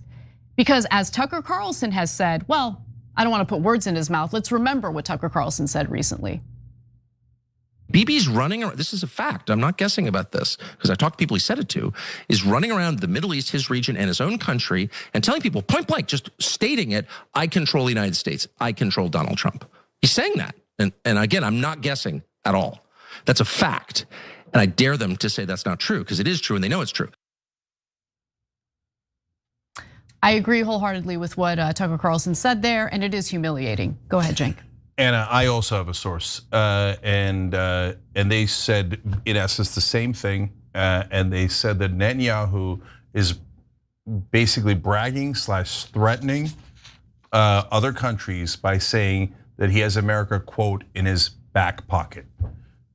And so that's somebody telling me that that's what Netanyahu is saying to other world leaders. Basically, you better not disagree with me, because I could do anything I want to you, and America will back me up because they're in my back pocket. Isn't it humiliating to see a welfare state that relies on American money to brag about how we're in his back pocket? Isn't that humiliating? And that we don't have political leaders who look out for us and protect us from that, humiliation on the international stage day in and day out? Yeah. Anyway. So now I want to tell you the rhetorical trick that's being played in regards to the West Bank. The Israelis are not officially annexing the West Bank, so Trump can say, see, I stopped them, right? But what they just did was they gave final approval for expanding settlements in Area E1. Why that's so important is because that splits the West Bank in half and makes a Palestinian state in the West Bank nearly impossible. They know that. They brag about it, and so they're basically saying, haha, we just took every chance of a Palestinian state off the board. We absolutely obliterated Gaza, and now we split the West Bank in half. So whatever is official is not as relevant as what is happening on the ground, de facto. So that's why there's a lot of tricks here. But the bottom line is, and another report by Ken Klippenstein that we covered a little while ago, the US, when the other nations take action in the United Nations and say we recognize Palestine, has talking points written by Israel. Basically, I don't know that they're literally written by Israel, but they're identical to Israel's propaganda, and they go around bullying and threatening every country and saying, you better not recognize Palestinians. You think they're human? You think they should have the same rights as every other human? No way. Our bloodthirsty partners in Israel, we've given them $300 billion, now we've given them a genocide, and it's not enough. You all have to bow down. So I guess Netanyahu is right. He does have us in his back pocket. So that nonsense tough guy talk from Trump, he's a little doggy. He follows whatever Netanyahu ordered him to do. And by the way, this is not partisan at all, not 1%. Joe Biden was also a dog of Israel and did everything he was commanded to do. Prove me wrong. Prove me wrong. Well, no one can. Right. He allowed for the incoming administration, the Trump administration, to inherit what's happening in Gaza. So I just want to note a few other things. Netanyahu is visiting with Trump in the White House on Monday. I mean, how many visits have happened already? This guy comes and visits the Anyway, President Netanyahu, we should start calling him at this point. Now, Israel is gonna do what it wants to do anyway. Again, as long as we continue supplying their weapons, they will do whatever they want. So the Israeli government and its officials are calling on Netanyahu to formally annex the West Bank. That has been the message that we've been sharing with you all over and over again. Israel's communications minister, for instance, wrote the following: sovereignty is not just the most proper Zionist response, but also this is simply our land, the land of our forefathers. We may declare today full sovereignty. We must declare today full sovereignty now, and don't settle for less. That's Shlomo Karhi, the Israeli communications director, just saying that land that doesn't belong to the Israelis should belong to the Israelis. Anyway, on Sunday, Itamar Ben-Gvir, one of the other Israeli terrorists in the Israeli government and is the Israeli Minister of National Security, made a similar comment. Here's what he wrote on X: the recognition by Britain, Canada, and of a Palestinian state as a reward for the murderers demands immediate countermeasures, the immediate application of sovereignty in Judea and Samaria, and the complete crushing of the Palestinian Terror Authority. You know, I have to say, the one thing that I find super fascinating is that any time after October 7th, if anyone tried to make an accurate statement, putting that horrific day in context, to speak of the evils that have been carried out for decades by the Israeli government against the Palestinian people, what you would hear over and over again from defenders of Israel is, you can't, no, how dare you? Or you're justifying the attack. That doesn't justify what happened on October 7th. Okay, fair enough. But then how do you use October 7th over and over again to carry out endless atrocities, not just in Gaza, but also the West Bank and Lebanon and Yemen and Iran and Iraq and Tunisia? I mean, all the different countries sovereign countries that have been effectively bombed and attacked by the Israelis since October 7th. Okay, so now my frustration with American media as usual. They act like we have no leverage. The leverage is the most obvious thing in the world, the money we give them. But that's off the table. Often, it's not, you can't consider it. Why? Why can't I? You want to talk about sovereignty, brother? Do we have sovereignty? Does America have sovereignty, or are we the dogs of Israel? Because the American press treats it like, how dare you? Demanding American sovereignty is anti-Semitism. You owe Israel, right? That's what they say every time. And they say, when I say, why do we owe Israel? Anti-Semite. I don't hate anybody, brother. But I don't like us serving a different country. I didn't immigrate to Israel, I immigrated to America. So, okay, so let's talk about Biden. Biden gave, our American government gives $3.8 billion every year to Israel because we owe them. I don't know why we owe it. $310 billion we've given them so far. So on top of that, Biden gave him another $18 billion. He's like, oh, great job on the genocide. Murder more Palestinians. By the way, I'm such a sweet old man. Oh, I'm such a nice guy, Joe Biden. Tell everybody I'm such a sweet guy. Murder the Palestinians with our money. Here, shut up, an American. Go back to work. You haven't worked enough for Israel. They haven't killed enough Palestinians yet. And Trump comes in, oh, I'm anti-war. I'm gonna solve this, right? And what did he do? 7 billion more? 6, you guys even know this? Because our press, they barely even talk about it. And 3/4 of the articles say, oh, Israel got a new arms deal. They're buying arms from us. And then you look into it, you have to research, and then you look into it. They're not buying any arms. We're giving them the 7 billion, and then they buy arms with the 7 billion we just gave them. So no, it's a total robbery. They're totally taking it from us. But the media says, shush, go back to work for Israel. And if you don't, you're an anti-Semite. Okay, no, you guys hate Palestinians. Our press, our politicians deeply racist against Arabs, think that their lives are worthless. But if you say in Israel, oh, precious Israeli, the most important people in the world. Oh, you slaughtered 20,000 Palestinian kids? Who cares? They're just Arabs. Bunch of sick racists. Judea Samaria is the theoretical biblical reference to the West Bank and Gaza Strip. That is Ben-Gvir and many other Israeli politicians saying, yeah, well, of course we're gonna steal that land. We're gonna rob it from the Palestinians who live on it now, and we're gonna slaughter them, and we're gonna ethnically cleanse them. He's a literal convicted terrorist enabler in Israel. It's a terrorist government. They've done 66 October 7ths, but yet we all have to go and work another shift. Go work again, go back to the mines, go back to the assembly lines, because they need more money. They need to take money out of your pocket. That's a literal fact. That is a literal fact. And the press will lie to you and say, oh, you cannot say that fact. You need to shut up if you're an American. If you complain about this country taking your money, then you're a hateful person. And we're gonna ruin your life. We're gonna call you an anti-Semite. We're gonna say you hate people. And we're gonna destroy you on behalf of Israel. But no, Israel has no control here. That's just a trope, no control. So I wanna apologize to Palestinians and Palestinian leadership or whoever in the protests, etc. Because I said in the beginning, they shouldn't say from the river to the sea. That statement is from the river to the sea, Palestine will be free. Doesn't talk about murdering Jews, they made that up. It turns out everything from Israel is talking point lie, okay? Who actually said from the river to the sea, we're gonna take it all? Benjamin Netanyahu. And press, did you say anything about it? Cable news, did you call him a terrorist? Did you say he was saying something terrible? Every time they say Judea and Samaria, that means we're gonna ethnically cleanse the Palestinians and steal their land. Did you say anything about it, press? Do you call them terrorists? Do you call them unacceptable? Are we doing congressional hearings? No, precious, beloved Israel on a mantle. No one's allowed to criticize. You're all of you Americans, you all are hateful.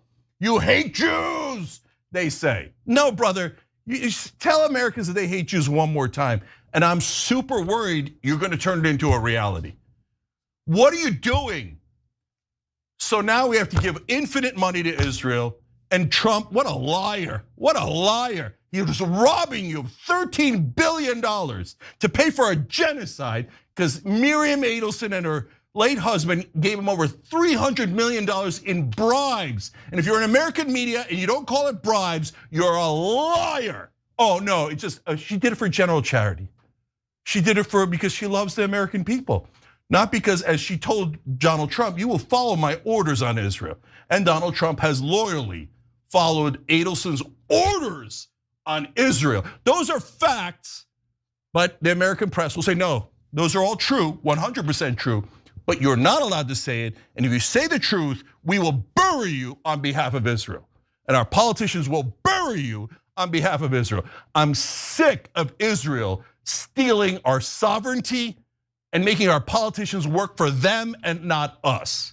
And I'm sick of them brutally slaughtering the Palestinians and then saying, I have a moral right to do it. It's my land, that's why I murdered them and took it. No, they're disgusting terrorists. That is a fact. And I think I'm sickened by the American politicians and the American press. Sickened by them. And they're all deeply racist against Arabs and deeply bigoted against Muslims. And they revel in it. I loathe them. All right, we'll be right back.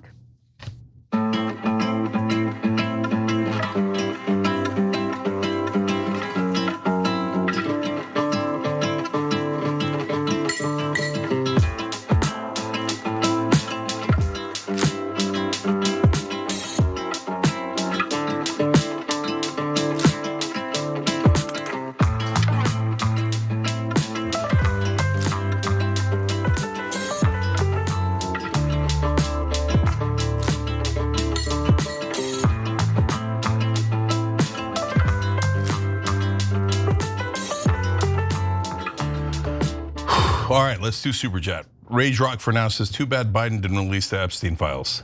Yeah, totally agreed. Biden, what a loser, what a liar, what a corrupt piece of crap.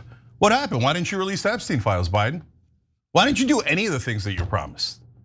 And Democratic leadership, FDR 2.0. Get the F out of here, man. See how all of them lied on behalf of Biden, Democratic leadership and the press. Oh, he's so amazing. He's gotten so much done and you guys are still complaining. Trust Biden, trust Biden. Bunch of liars, psychopaths. Chuckles the 8th says, when a shooter engraves /marks ammo generally is the name of the intended target or target group, wouldn't marking the ammunition with anti-ICE indicate that the target was the opposition to ICE? I don't know, brother. And people who do psychotic shootings, they're not super clear-headed. Plus, I don't believe anything the government says. So is he really the shooter? I don't know, he's dead. So what do you want me to say, government? Oh, okay, you said it, so I believe you? Well, I mean, you also say that Israel has a moral army and that I owe them billions of dollars and that it's not a genocide when it's obviously a genocide. You're just giant liars. You tell me there's no Epstein files and there's no perpetrators. And then I'm gonna get blamed if I don't believe the government? No, I officially don't believe a goddamn word the government says. And I won't believe it until we have an American government and not an Israeli government. Vardigan Scott says, what Stephen Miller said was far less than calling us Nazis and fascists. But brother, see, I assume you're on the right wing, okay, is because you say that. Now, you have seen us for 2 years saying to people, don't call them Nazis, don't call them racist, okay? Don't make those assumptions, right? So I can't stand it when it's one-sided in either direction, okay? So we're being principled on that and we're doing our best not to attack the voters on either side. Attack the powerful, criticize the powerful, not the voters, not the American people. DJ Payne says, I swear every day there's something new. I usually mute these clowns. They spew exactly the opposite of what they're actually doing. I appreciate you all at TYT. Thank you, DJ Payne. Cuckoo's Nest says, oh yeah. They wrote in saying that I was being too balanced, but then they saw that I explained the actual stats and stuff and wrote back, I'm behind, I just heard your caveat, Cenk. The reason I read you that is because Cuckoo says, thank you for seeing that I said it right and then writing back in. I appreciate it, that you're open-minded, you're paying attention, and you saw that we got it right. Okay, David Ryder says, funny, this is YouTube members now. Funny how Tucker doesn't care about facts and a lot of other subject matters. I hear you, but if he's wrong about this, then show me he's wrong and I'll say he's wrong, but he's right about this. Janet, AKA Gemstar Dragon says, Epstein was in cahoots with the Israeli and US governments. That's why Trump won't do anything with Bibi because they have stuff on him. That is Janet's theory. Let's put it this way, it's better than the government's theory. The sensible streamer on Twitch says the US spent trillions on wars while domestic infrastructure and manufacturing declined. That's because they don't work for us. They work for corporations and foreign governments. We'll be back.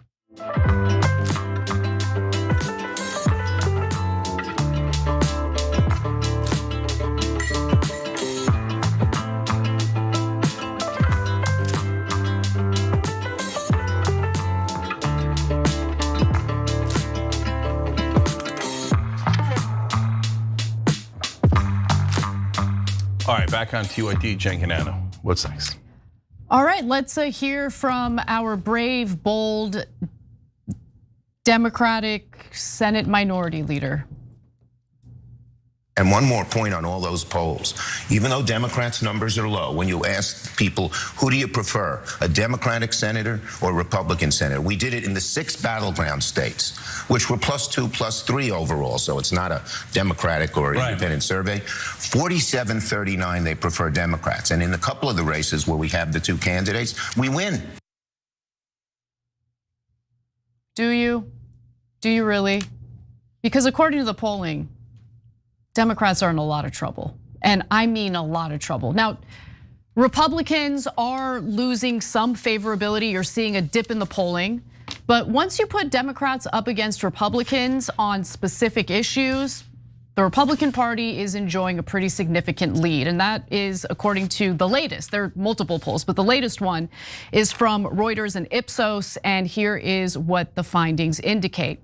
The public trusts Republicans' plan to address crime to the Democrats by 20 points, 40% to 20%.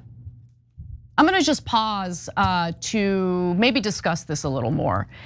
There was a person in the media, if I recall, someone who was a Democrat her entire life, registered Democrat her entire life, who saw this coming from a mile away, who talked about how crime in the big cities was going to make people turn away from the Democrats and no longer trust them in the handling of crime issues. And that person was smeared pretty viciously. Yeah. That person was me. And I would just like to ask all those people who engaged in those smear tactics, do you feel good about where the Democratic Party is on this issue today? Do you think that the average American voter is just stupid and imagined crime and is basing their, opinion on this on hallucinations? Or could it be that there were actually real problems that weren't being addressed by the Democrats? People were being gaslit by the Democrats on those issues. And as a result, people are going to trust the Republican solutions way more than the lack of solutions from the Democrats. Go ahead, Cenk. Yeah, so we on this show said for about 20 years straight, for God's sake, there's two different issues here that I want to address. For God's sake, to pass popular bills, do something, right? And every time the Democrats said, oh, no, there's nothing we could do. Nothing we could do, nothing we do. Filibuster, parliamentarian. No, I'm paid family leaves at 84%, I'm not gonna pass it. I don't know how to pass a bill that's at 84% because I'm a moron, I'm totally ineffective. No, they sold out to the donor class and they purposely didn't do anything. We oftentimes screamed at the top of our lungs, no, do your actual agenda. Why am I still on the left? Why do I still support some small number of Democrats? Because their agenda, their policy, paid family leave, higher minimum wage, lower drug prices, etc., is a good policy. That's not the problem. The problem is Democratic politicians who are liars and don't believe in that policy. And if you gave them 200 years, they still wouldn't pass it. And if you gave them 80 senators, they'd say like, well, no, they get money from big pharma. They're enormously corrupt. Chuck Schumer is totally, utterly corrupt. He's the guy who purposely didn't pass any of those bills because he works for the donors. Then on crime, we told you guys, stop insulting Americans by saying you're hallucinating. Crime isn't real. I'm a liberal and I'm rich and white and I will speak for black and brown communities. And you people are complaining for no reason. Then Oakland's like, I get rid of this progressive mayor because we are perceiving her to be driving up crime, right? The mayor, the district attorney, right. Over 70% of Californians voted in favor of something known as Proposition 36, which reversed some of the criminal justice reform that had taken place in California. And by the way, look, the crime issue really is a state and local issue, okay? So when you talk about crime, the messaging on a federal level was a problem, but the action on a local level was a bigger problem, right? So the gaslighting took place for sure. But what was so frustrating about that was that they just wouldn't take any ownership that, hey, some of the things that we tried out aren't working. Doesn't mean that you go back to the policies that just threw everyone in prison, but what can we do to tinker with this policy, recalibrate this policy so it actually leads to the type of reform and the type of positive change people need? Yeah. And by the way, in terms of Prop 36, Gavin Newsom refuses to fund it. The Democratic state legislature in the state of California refuses to fund it. Yeah, so I'm gonna get to the answer that you asked earlier, Anna. So are they gonna change? Look, I'm a progressive, but at no point did we ask on this show or did I see any other actual progressives going and saying, hey, you know what? We just like to get rid of cops. Or no, we said cops are abusing minorities and we want them retrained so they don't abuse people and they don't shoot quickly. There's hundreds of our videos where we say that super clearly. And never do we say, let's take cops away. I wanted deep reforms in the prison system so they're not torture chambers and actually help to rehabilitate people so when they leave, they're able to be productive, healthy, happy members of society. We didn't do any of that. So instead, a bunch of yahoos online were like, no, we're gonna call all the voters stupid and say there is no crime. You idiots are imagining it, okay? The idiots in Oakland, the black people and the brown people, they don't know anything. I'm a white liberal and I speak for them. You should know your role. We're releasing the criminals. God damn it, what are you doing? So it worked out you cost us 20 points on that. And now nobody can get elected because you were so immovable. So Anna, to answer your question, are they going to look at these numbers and move? No, they're not going to. The radical left is not going to move an inch on this. They're going to be like, no, I'm smarter than everyone. There's no crime. There's never been any crime. Okay. I'm just going to yell and scold the American people. Thanks a lot for losing all of the goddamn elections for us. All right, let's get to some other issues here. Crime was just one of them, but there are several other issues where the majority of Americans trust Republicans over Democrats. So the public trusts Republicans plan to address immigration by 18 points. So they're enjoying 40%, Democrats 22%. On foreign policy conflicts by 12 points, which is so depressing. Man. It's so depressing. But to be honest with you, both parties are really, really bad on foreign policy. So Republicans are enjoying 35%, Democrats 23%. On the economy by 10 points, Republicans at 34%, Democrats at 24%. And on gun control, which is amazing. They trust Republicans more than Democrats, 32% to 28%. And political extremism, 30% to 26%.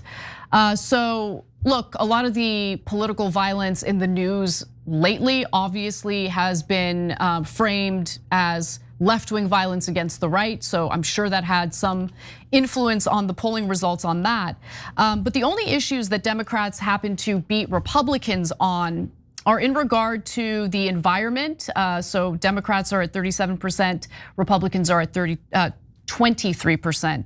Women's rights, Democrats are at 38%, Republicans 25%. Healthcare, which to be quite honest with you, the Democrats should have leaned into heavily in the last election cycle, but I don't recall it being addressed at all by the Harris campaign, by anyone really. The last election cycle really had nothing to do with reforming our healthcare system, and that's what they care about deeply.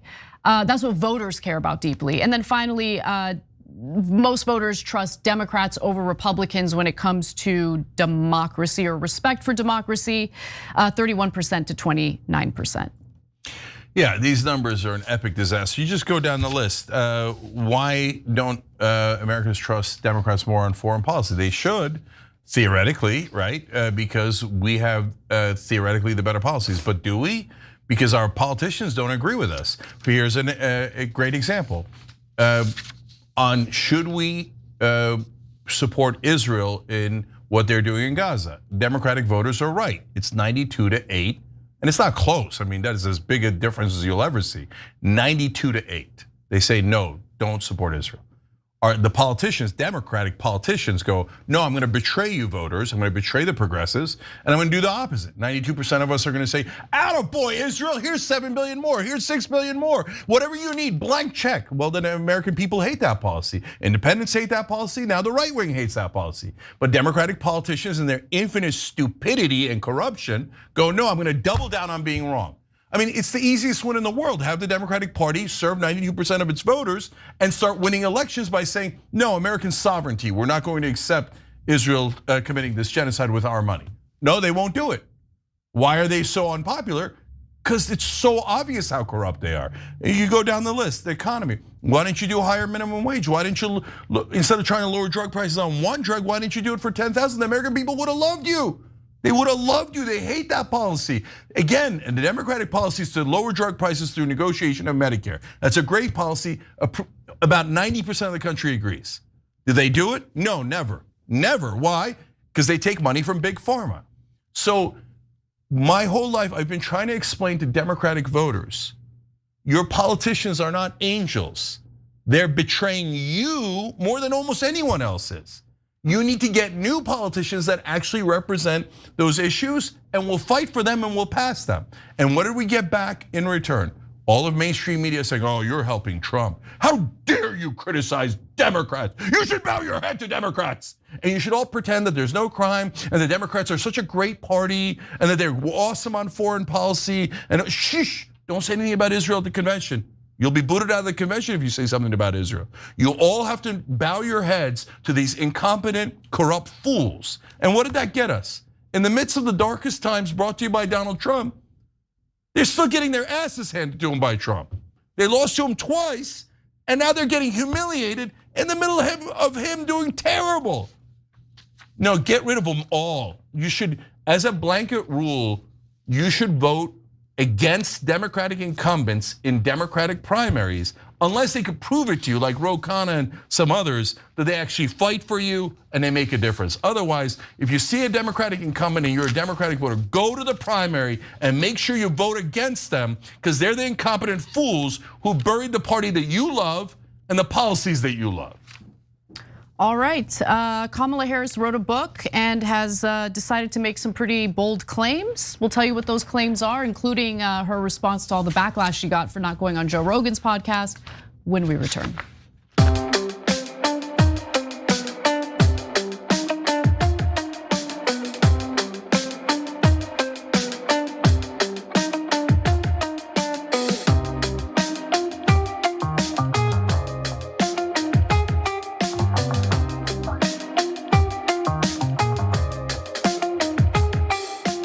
Let's go to our members on TYT.com. Textan says, no one trusts Democrats to do anything about anything. Doesn't matter how bad Republicans are, they do something. No, you're of course right about the voters, but if you go into a lot of circles, like, you go into like some online left-wing shows, they'll tell you Democrats are angels. You go to MSNBC, they run perfect, flawless campaigns.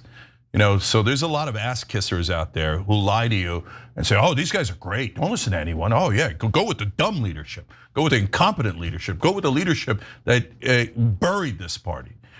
I lives in America, right? Since Schumer gets me so literally, that's what they wrote.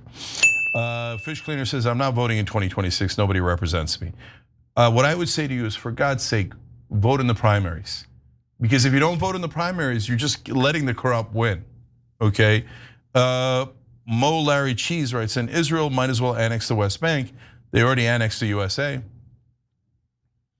I mean, we're definitely occupied. And I don't care what anybody says about that.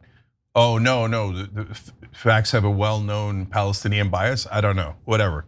You say whatever you want, all right, you get it. Callie says, indicting Comey is another distraction from Epstein. Little Mac McGee says, I'm sorry because I hate to fall into the trope of quote unquote Jews control the media, but I can't help but come to the conclusion at this point that mainstream media reports or fails to report on Israel/Gaza for a reason.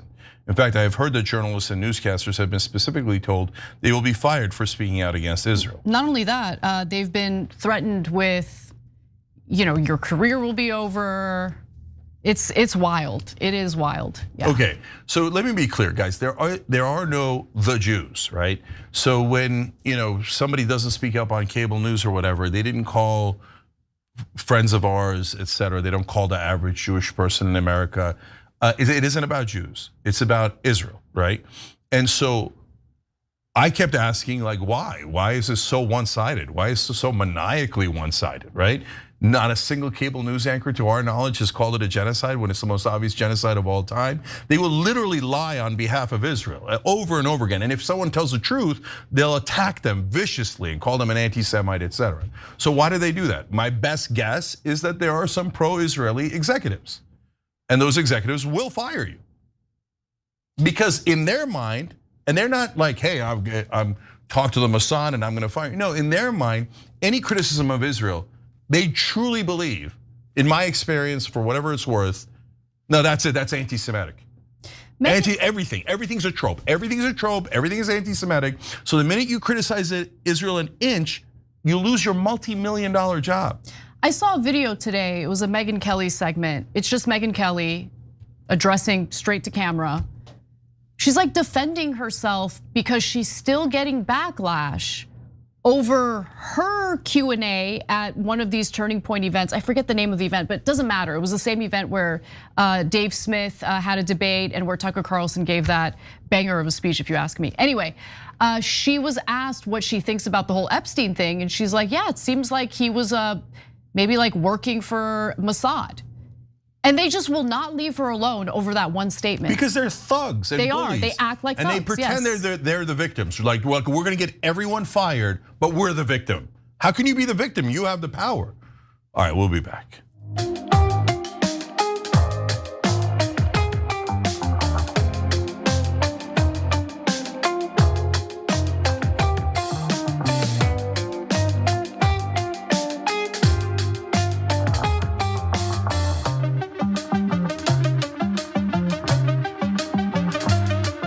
back on TYT, Jeng and Anna with you guys. Also, April and Lamine Yaya. Thank you so much for joining, guys. Appreciate it. Look, guys, as you can see, we do truth here, and it has consequences.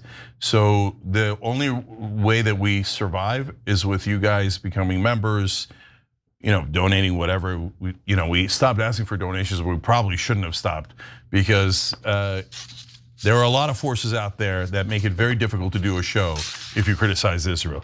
So we appreciate everyone who joins. There's a join button under the video for YouTube. There's tyt.com/join. So help out if you can. All right, Anna. All right.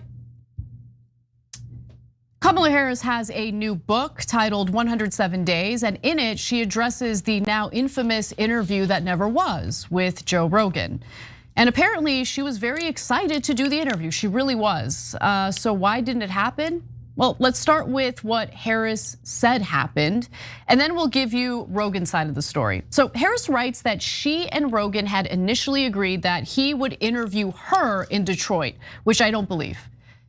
Rogan is not a journalist, and he doesn't travel around the country to interview politicians. He does a podcast, his guests come to where he is, and he does a 2.5-hour to 3-hour long podcast with his guests. I've literally never seen him travel. Maybe he has and I didn't see it, but it would be exceedingly rare if it's ever happened. Exactly. So, but then, according to her, he changed his mind and asked her to record in Texas.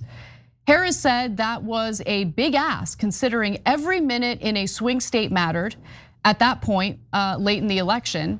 But she wrote that she was game despite reservations from some of her team if they could wedge it in. Okay, can I pause there for a second? Because I want to explain how stupid that is. Okay, so assume it's true, right? So you're gonna go do some rando thing in a swing state that's not gonna get any media coverage because you're just doing a cheerleading thing with talking points. We saw it, nobody covered those events. Instead of going on the largest podcast in America, where you could literally reach, what did Trump's get, about 100 million views? Something in that ballpark? So you chose not to address 100 million people because you were gonna do an irrelevant rah-rah event in a swing state? Do you know how politically negligent that is? No, I thought it was a great political calculation. So much so that she's still having to answer questions about it today. And her excuses actually make it worse. It makes it worse because the lie is so obvious. But anyway, let's But even if it isn't a lie, Anna, it's saying, I don't know anything about modern American politics. I don't realize that going on that podcast is way more valuable to a campaign than doing an insular campaign rally where a bunch of Democrats go, are we all gonna vote for each other? Yeah. That's totally irrelevant compared to that podcast. And to this date, she still doesn't realize it. So she also wrote, even though most of my team thought doing the interview at all was a gamble, and to be sure it was a gamble, and others bluntly argued it was a bad idea, I really wanted to do it. One podcast was not going to win or lose the election, but Rogan's audience was young and male. I wanted to reach those guys who might not otherwise hear from me. Okay, I'm gonna be honest, I don't think it would have been a good idea for her to go on Rogan's podcast. Now, once it became a public issue, you really have no choice, you gotta do it.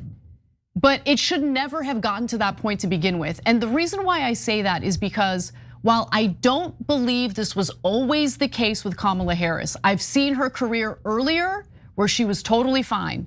But at some point during the Biden administration, she forgot how to speak publicly.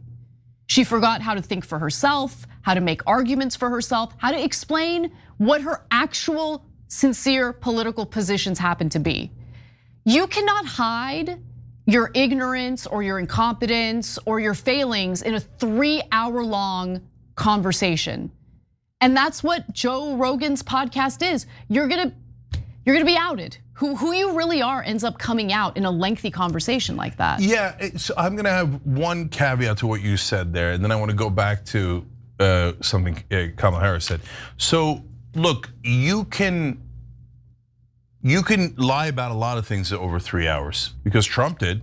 Trump had the interview with Rogan and he said a bunch of gibberish that didn't make any sense. But what you can't hide is your authentic self. Exactly. So like Trump is authentically a con man, and so and a blusterer. Even if you don't think he's a con man, he certainly has a lot of bluster. So he'll go in and then the whole 3 hours will be gone, but you'll get a sense of who Trump is. Okay, you like, you don't like, right? So Joe Rogan doesn't do very tough follow-up questions, but you get a rough sense. Kamala Harris and a lot of Democratic politicians, unfortunately these days, there is no authentic self. All it is like something that was manufactured at a factory run by Democratic consultants.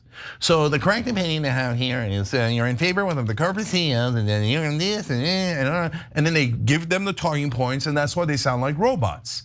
When they go on mainstream media, they know they only get like 5 minutes. How much they speak is about 3 minutes in a normal interview.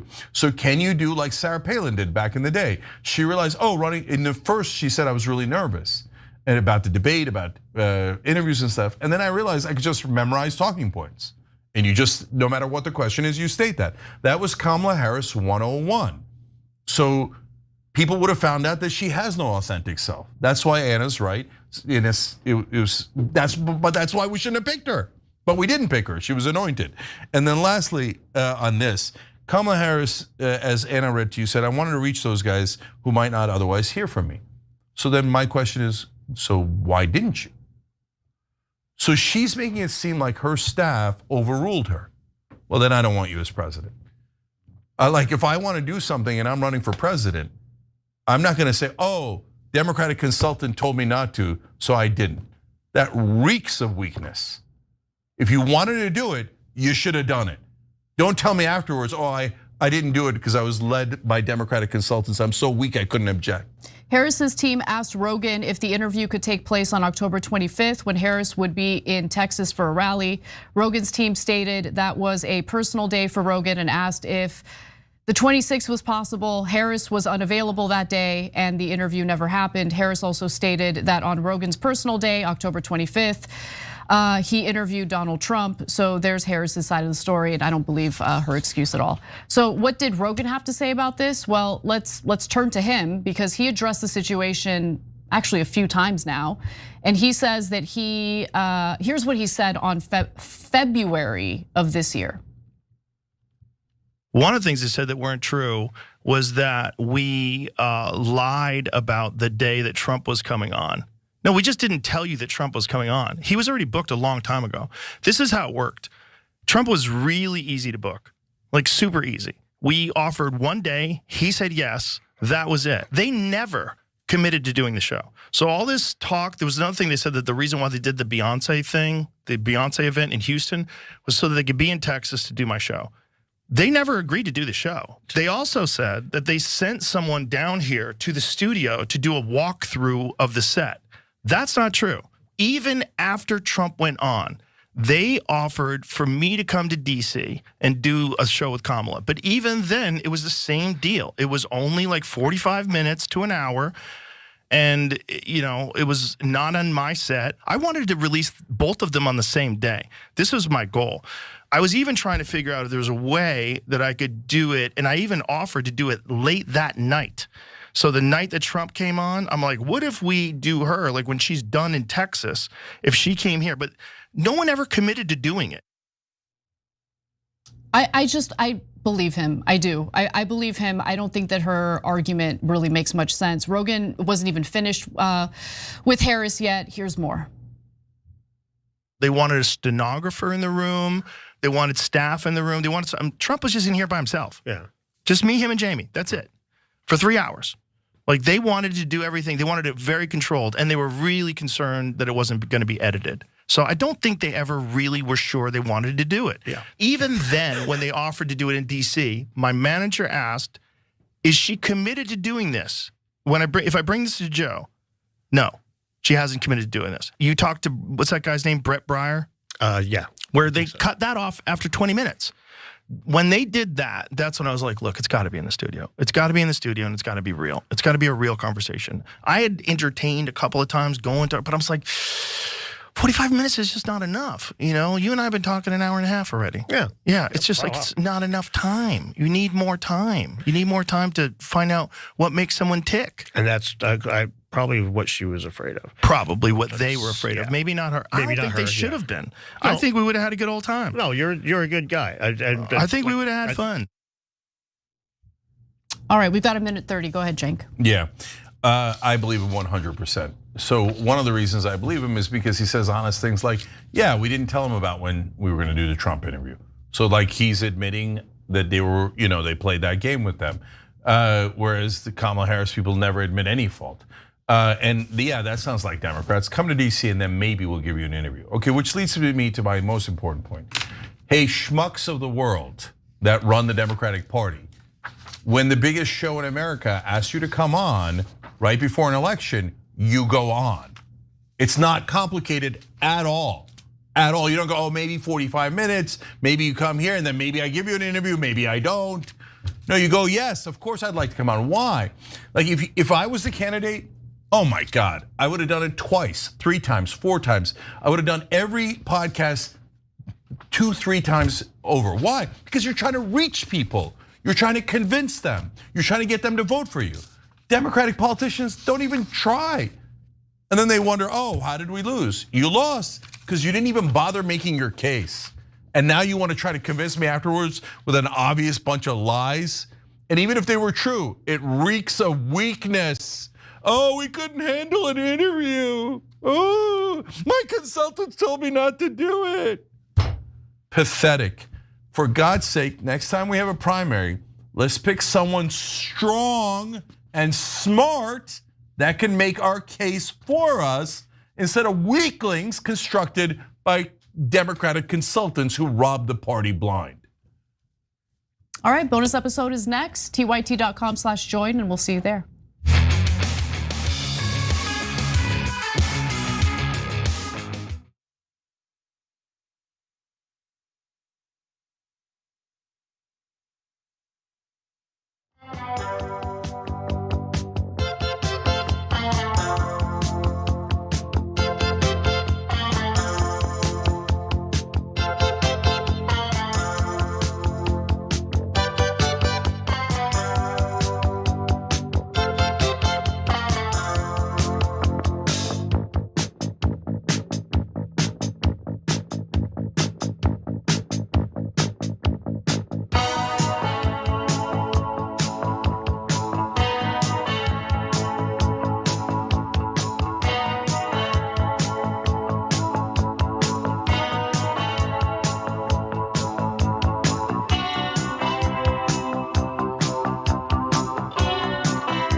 All right, guys. So Chelo and Aurora Violet, thanks for joining us. We appreciate it. Anna's got more stories. All right, well, there's a big update on the Luigi Mangione case, and it has to do with the federal government maybe opening their mouths too much and how that could impact the sentencing for Mangione if he is in fact convicted of the crimes he's accused of. So let's get into it. Think about Mangione. He shot someone in the back. As clear as you're looking at me or I'm looking at you, he looked like a pure assassin. Luigi Mangione may have just escaped the death penalty should he be convicted of the crimes he's been accused of, because Donald Trump and other members of his administration really can't keep their mouth shut. So the defense is going to use that to their advantage and call for the death penalty to be taken off the table. Now, as you can recall, Mangione allegedly murdered United Healthcare CEO Brian Thompson last year in what police believe to be a premeditated and targeted attack. Now, as a result, he faces 11 state charges and 4 federal charges, including murder with the use of a firearm. Now, earlier this month, a judge dismissed 2 federal charges against Mangione for first-degree murder and for second-degree murder related to killing as an act of terrorism. So this was the terrorism charge, essentially, that ended up getting dropped by the judge. And I had a feeling that would happen anyway, but nonetheless, let me read you the rest of that. He has pleaded not guilty to all remaining charges.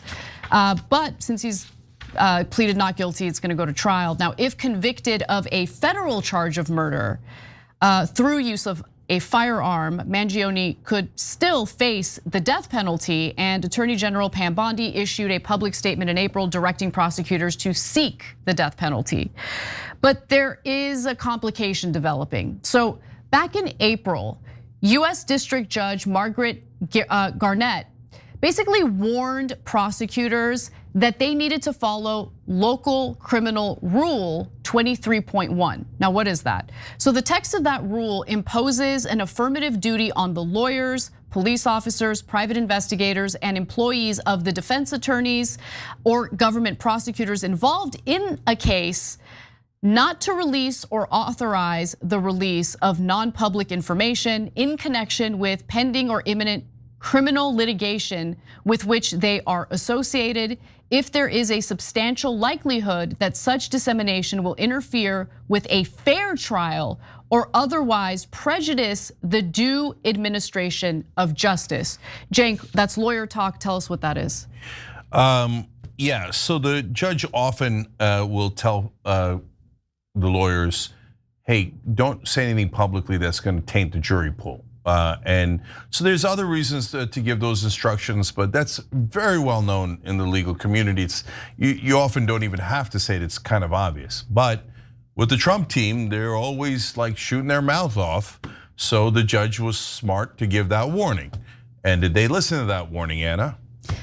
It appears they have not. Okay, so I'm gonna get to what I mean by that in just a minute, but just a few more details about Rule 23.1. It lists multiple examples of subjects that presumptively involve a substantial likelihood that their public dissemination will interfere with a fair trial or otherwise prejudice the due administration of justice within the meaning of this rule, including any opinion as to the accused's guilt or innocence, or as to the merits of the case or the evidence in the case. So, over the last few weeks, Mangione's name has actually come up quite a bit for obvious reasons. Now, following the assassination of Charlie Kirk, people have made statements about political violence, who tends to carry out that political violence, you get the picture. And many people in the Trump administration have been linking the Mangione case to left-wing extremism, Antifa, along with what happened to Charlie Kirk. So let's hear the full clip of what Trump said about Mangione on his September 18th Fox News appearance. He shot someone in the back. As clear as you're looking at me or I'm looking at you, he looked like a pure assassin. I was surprised, actually. You would have thought this guy would have been at a central casting in the movie, and maybe he was. But he think of what he did. He openly, it's not like, gee, there's a question. If there's a question, you can understand it maybe. But there's not a question. He walked up to a man, didn't give him warning, didn't say turn around, didn't do like the Old West where you have a gunfight, you each have a gun. He shot him right in the middle of the back, instantly dead. And now he's like, I'm watching, the girls are going crazy for him. This is a sickness. This is, this really has to be studied and investigated. This is not an important point, but I have to mention it. Look, I don't think women are going crazy over him, over what he did. He's just an objectively good-looking guy. That's all it is. But what he did was horrific. Carrying out acts of violence like that solves absolutely nothing. But Cenk, okay, I get the argument that this could be, tainting the jury pool, but can they really use Trump's public statements as an argument to get the possibility of the death penalty dropped? Well, they can try and they might succeed, but I would vehemently disagree with it. Oh, interesting. So this is a layup for us to go, ha, Trump screwed it up. He shouldn't have said that. And it's his fault for screwing up the prosecution. But no, I've never agreed with this rule. I remember debating it in law school. So either we trust the jury or we don't. But oftentimes our system treats the jury like they're morons. Oh, don't tell them that. Don't let them know about that. Don't include that in the evidence. It'll taint them, it'll bias them. No, I know the president's making a political point. I'm not gonna listen to that Trump interview and all of a sudden my mind is gonna melt and I'm like, I can't be objective anymore. I'm definitely gonna convict. No, I'm gonna listen to the evidence. And if you don't trust that we're gonna do that, then don't use a jury. So I've always been against this concept, and they often exclude evidence that is so important to a case. Usually, to be honest, to help the defendant, and I don't agree with that either, okay? Just trust the jury, let them do their job. So, I mean, look, the guy's a goofball, right? Trump, he relates to everything through movies. He's at essential casting. Everyone who looks like a normal human being is at essential casting, right? And he's like, oh, remember the Wild West? It actually, this has nothing to do with the Wild West or any cowboy movie you saw, right? So, but anyways, overall on this, I'm Trump not guilty. That's a normal, the president has to talk about it. What's he not gonna do, talk about it? Okay, so hold that thought, okay? Because so far I do agree with you, but I've got some more context, okay? So the president making those statements is one thing. The dissemination of those statements is also part of the argument that the defense is using, because Trump didn't just have the interview and then everyone left it there. The way the Trump administration was spreading that message is something that the defense is going to kind of lean on in making their argument.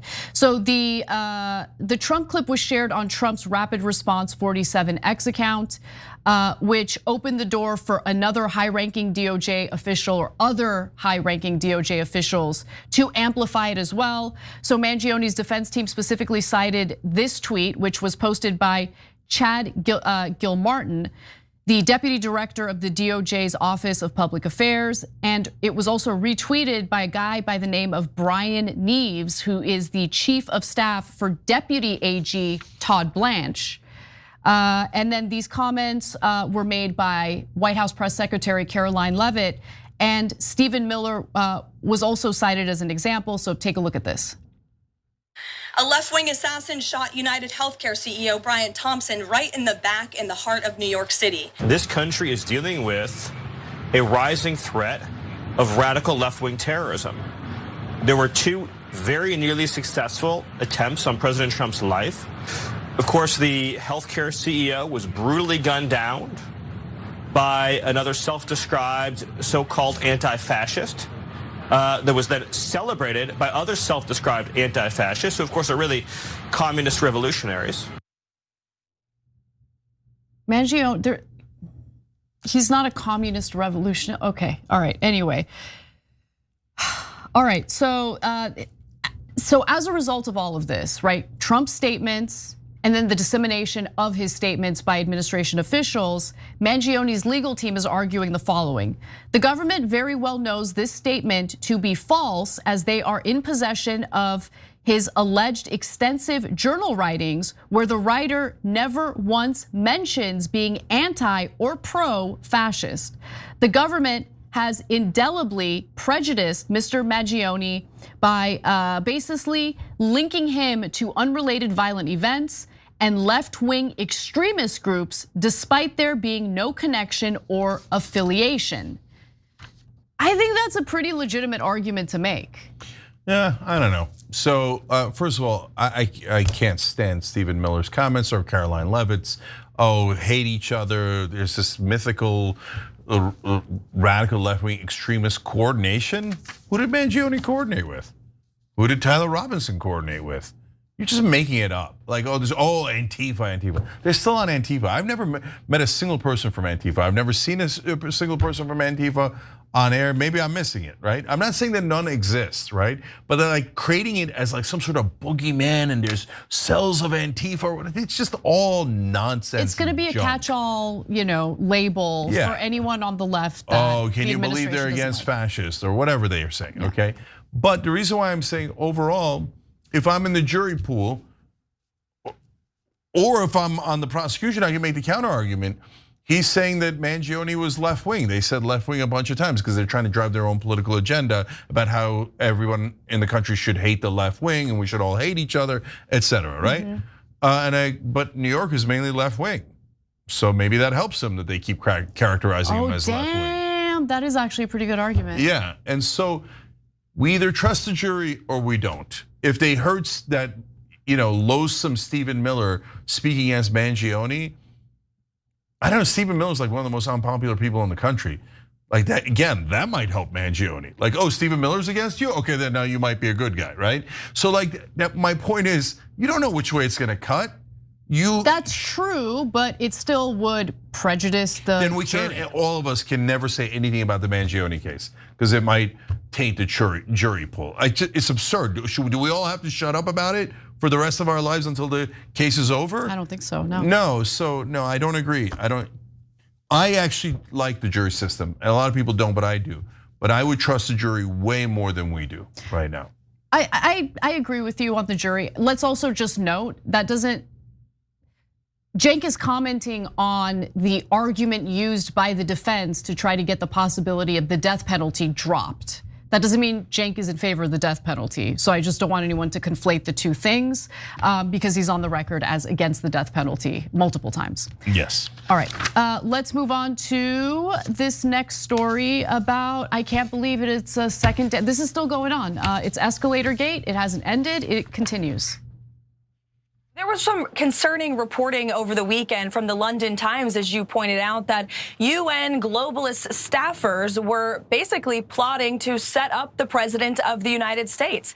And first it was the escalator, then it was the teleprompter, and then Katie Pavlich from Town Hall, who we offered a seat in the press pool to cover the president's historic speech today, noticed that the audio inside of the room was much lower and different for the president of the United States than the previous speaker. So when you put all of this together, it doesn't look like a coincidence to me. Just kill me, please. What is this? What is this, you guys? Please stop embarrassing us. Please stop embarrassing us. We are still, days later, talking about how there's this big conspiracy against Donald Trump at the UN General Assembly because the escalator happened to malfunction. Okay, so please stop, please. Look, on the teleprompter, etc., that could be annoying, that could hurt his speech, but that's why you have the notes in front of you. And overall, if they were annoyed by a bunch of things in a row, the audio, the teleprompter, the escalator, and you make note of it and you go, isn't that funny that they did that? And that's annoying, and look at how they're against me or whatever. And then we all move on, that's fine. You score your political points and we move on. But now here we are, many days later, and the brother's still complaining about having to walk up a flight of stairs. It's crazy. Like that's what we're supposed to cry about? So there's that annoying meme on online, like you'll say like, oh, Israel killed 20,000 Palestinian kids. And the pro-Israeli people will be like, cry harder.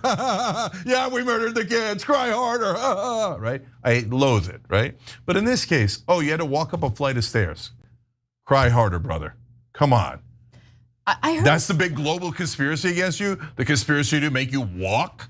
I heard a statement from Trump yesterday about how we're lucky that the first lady is in such great shape, because if she wasn't, she would have fallen on these like spiky steel escalator steps. Yeah, he made it seem like both him and her, they were about to die if they fell on the escalator. And there's like barbed wires or something.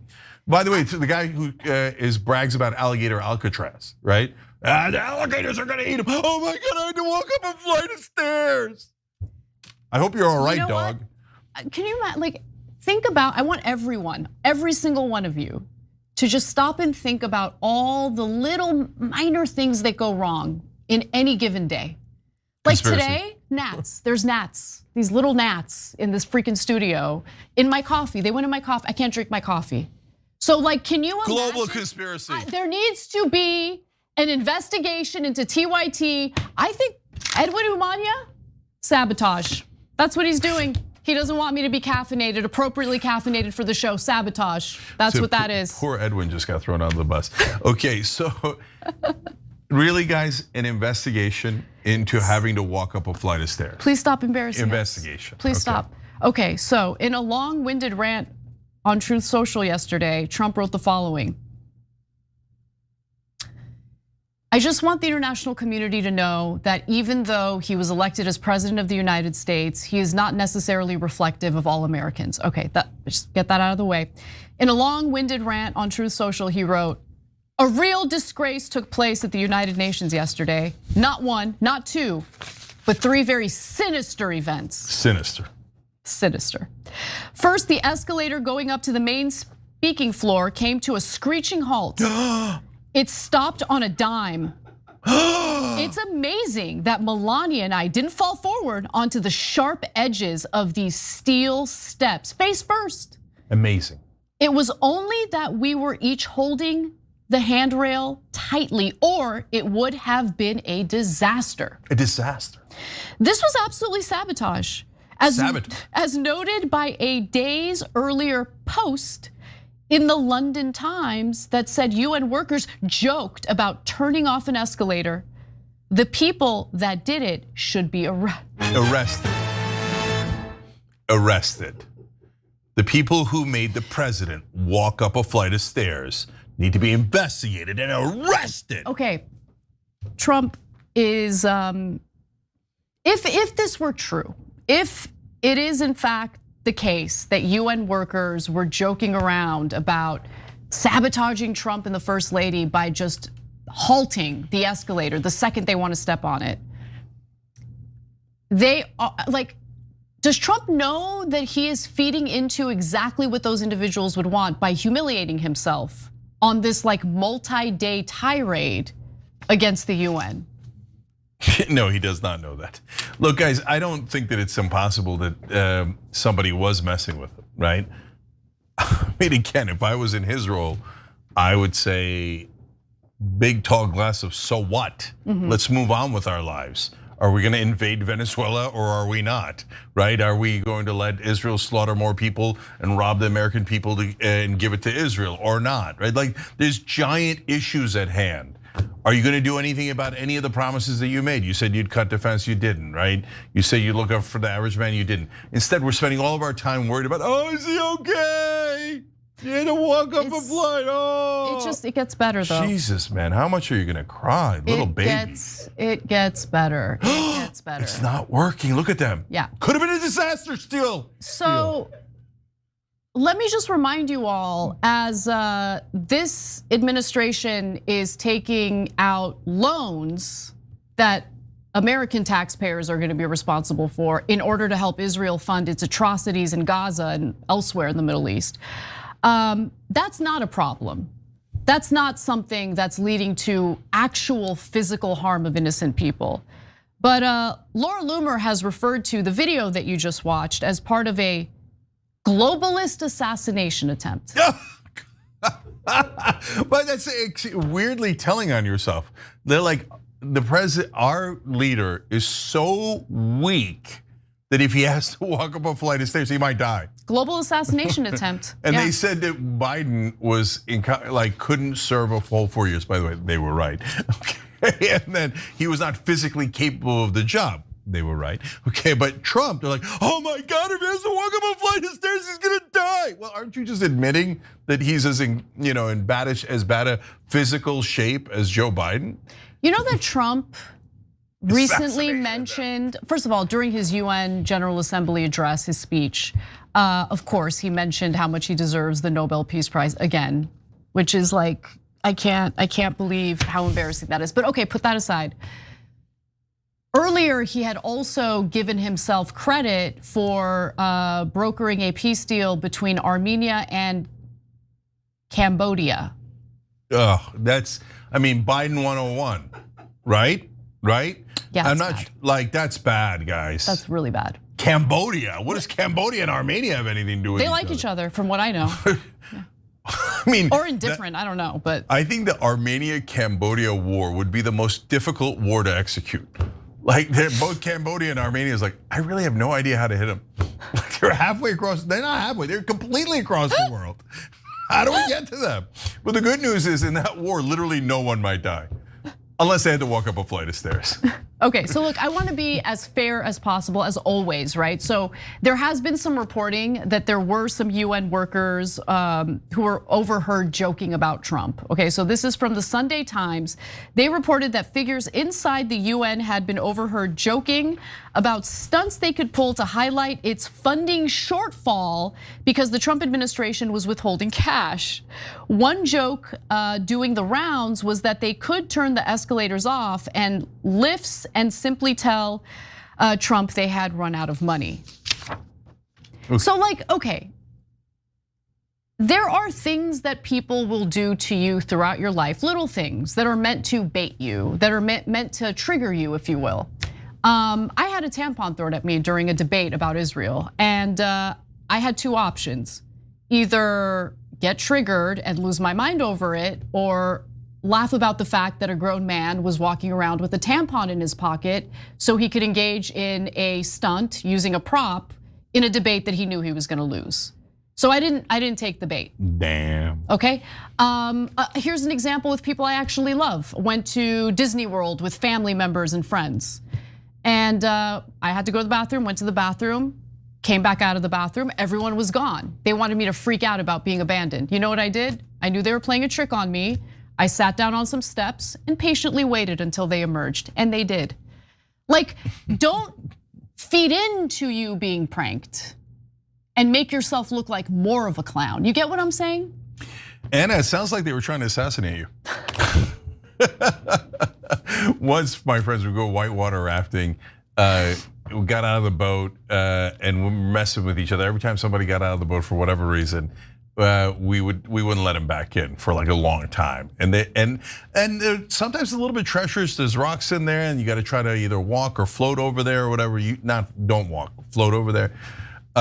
All assassination attempts. All assassination attempts. Okay, that was like, by the way, it's way more dangerous than walking up a flight of stairs. You guys are like, look, guys. As I said earlier in this segment, if I'm at the UN, I would look into it. Because I'd be like, don't do that. That's the American president. Are you crazy, right? And if I found that someone did that on purpose, I'd definitely fire them, right? But I wouldn't arrest them. And it's not an assassination attempt. And I wouldn't make it into a global conspiracy like thing. And all it does is it damages Trump because he looks so frail and weak. And after all this time, he's still complaining about it? You know what people love? People love when you have a sense of humor. Yeah. So like laughing it off and not making a big deal about it is the best option in this scenario. If there's any actual evidence or indication that this was all done intentionally.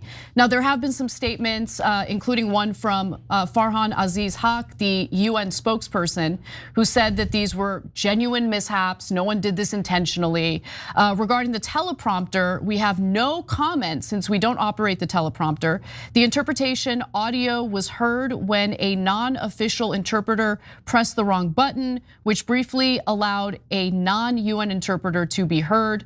Regarding the escalator, the safety mechanism was inadvertently triggered by someone who was ahead of the president on the escalator. The escalator was immediately reset and is in operation, besides which there was also another escalator right next to it that was operating and moving perfectly fine. It's okay to walk up steps. It's not the end of the world. And I hope I'm done with this story. Like, I don't really want to give you more details because it's such a ridiculous story to give you more details on, but who knows? Maybe it'll go into next week. Yeah, they'll start national, you know what? There was an Al-Qaeda terrorist at the UN General Assembly that our Secretary of State warmly embraced. I think that's a bigger freaking issue. No, Anna, this escalator gate deserves a special prosecutor. Okay, although I do have an idea for how to solve it. Next time we can get Trump one of those, those little chairs you sit on to go up the stairs that they used to advertise in the old days. They still advertise them. Yeah, no, they do. Okay, well, Trump, there you go. Maybe you can put one in the White House so you don't nearly die every time you have to go up a flight of stairs. You got to retire into like a ranch style home. 2-story home for elderly people, not a good idea. That's just a general statement.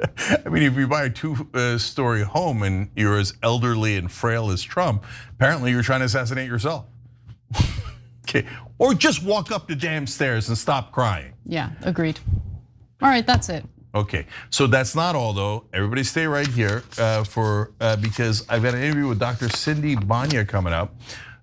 What is she doing other than running for Congress? She did something really interesting. She set up a ministry just so she could feed people at Alligator Alcatraz. And she has amazing stories from Alligator Alcatraz. So stay right here. And by the way, if you didn't hear me talking about it earlier, tomorrow I'm going to ArabCon, so I'll be there Friday and Saturday. So if you could make it out to Dearborn, Michigan, that'd be great, arabcon.org.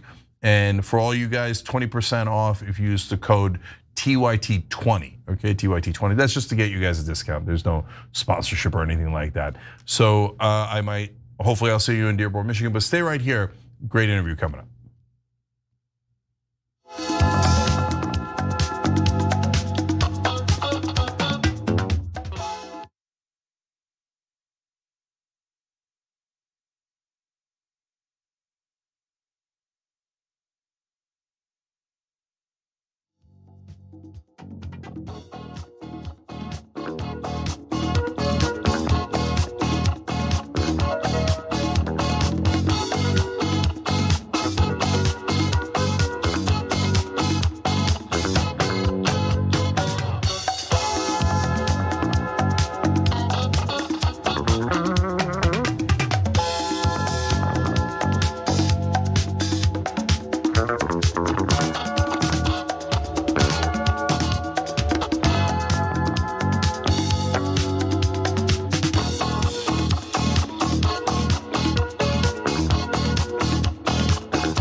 right, as usual, we've got a great and interesting interview for you guys. Dr. Cindy Banyai joins me. She's running for office, but she also did something super interesting. She started a ministry just to help the people at Alligator Alcatraz. So, Dr. Banyai, great to have you on the show. Yes, hi, thanks for having me. No problem. So tell me about Mercy Works Ministries. What is that and what did you do with it?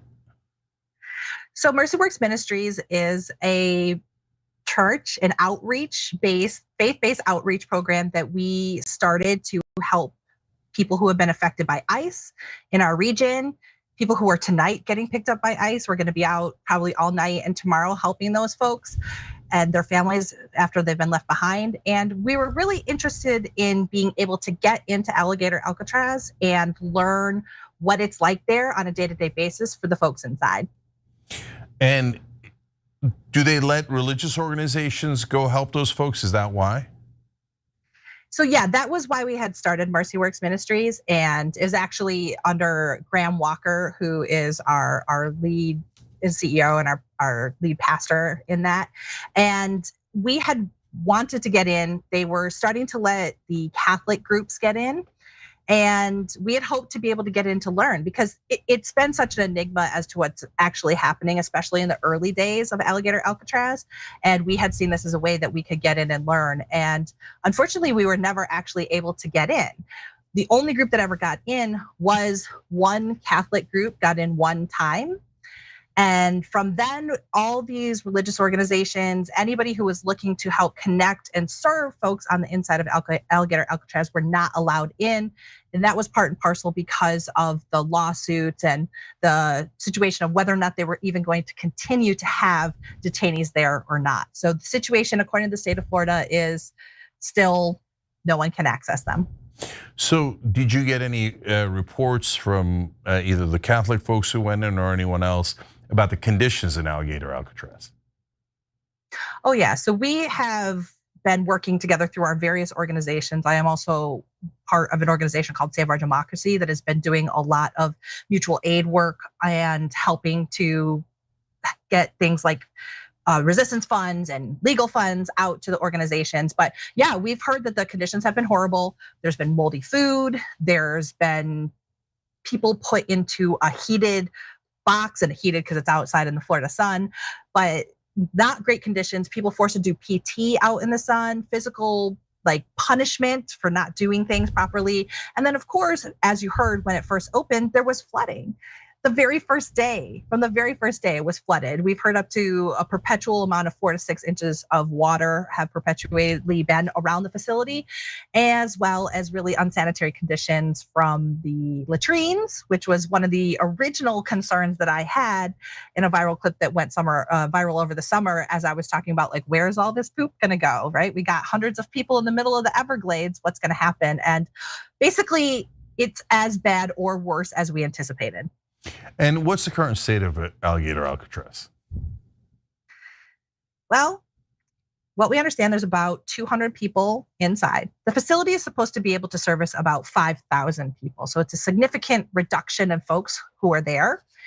This was because of the lawsuits. So if you haven't been up to date on that, basically there was an environmental lawsuit that was put forth by the Friends of the Everglades and the Miccosukee tribe. And they were able to stop initially the functioning at the Alligator Alcatraz and the construction that had been going on there on environmental grounds. And then it went through, they had a couple lower court victories. And then when it went to a higher court, they sided with the state of Florida. So there was this back and forth. So for a couple weeks, they were taking detainees out, but now they're right back to having folks in there. But it doesn't look like they've put any additional folks in. All right, well, that's a little bit of relief. So you're running for the Florida legislature. It's District 78. Man, there's a lot of districts in Florida. So tell us how it is on the ground in Florida. You know, we get some reports from time to time about different things that DeSantis is up to. I'm going to pick a poor example, but there's the boycott bill that happened, I think, relatively recently, where if you boycott Israel, then you'll have your contracts taken away, because obviously the First Amendment has an Israel exception. Everybody knows that. But what else is going on the ground in Florida? Well, like I said, really tonight, there is about 50 undercover ICE agents in a community right around the corner from us. And they are pulling people out of taxis. They are stopping people on the street and asking for their papers and going after agricultural facilities and checking to see who's there and just rounding folks up. So it's kind of like nonstop terror, to be honest. It's like nonstop terror. And that is affecting everybody in our community, right? Not only just the folks who are immigrants or who may look like immigrants, but it is affecting all the businesses and the ability that we have to function and care for our neighbors. That is one of the big things that's happening here that I've been involved in as well. A really horrific thing that we came across recently was happened a couple months ago. There was about 200 people that were picked up in like one night from a small community, and folks in our network went and we were trying to find children and people who had been left behind. We were picking up animals, rabbits, cats, dogs, right? We were trying to rehome them, give them food. There was one circumstance where we got a call that there was a baby had been crying for several days. They found the baby in the house with 2 dead dogs that were in a cage. They were not able to get food or water. The caregiver who had been looking after the child left because they were an undocumented worker as well, and they were afraid. And so they kind of just said, "Hey, the best of luck," right? And kind of fled on their own. Neighbors came in, found the child in there, cuddling the 2 dead dogs who had died because they did not have the ability to drink because they were in a cage. And the child itself had survived by drinking toilet water and eating the dog's food. He had a diaper rash that was so bad that his skin was melting off of him because he had been in a soiled diaper for days on end. This is the kind of real human costs that we're seeing in Florida as a result of these ICE raids, and something that is happening way too often and that we have to deal with. And I really hope, I want people to know we're in the throes of fascism here. This is no longer like the someday there's going to be fascism banging on our door. It's here. It's alive and well in Florida, and our communities are having to face it. So I want to understand that story about the baby better. Did ICE pick up the baby's parents? Is that what happened? And then the caregiver ran away because she was worried that she was going to get picked up. And so how long was the baby in the house by itself? We estimate about 4 days before 4 days. We were able to hear and pick up the child.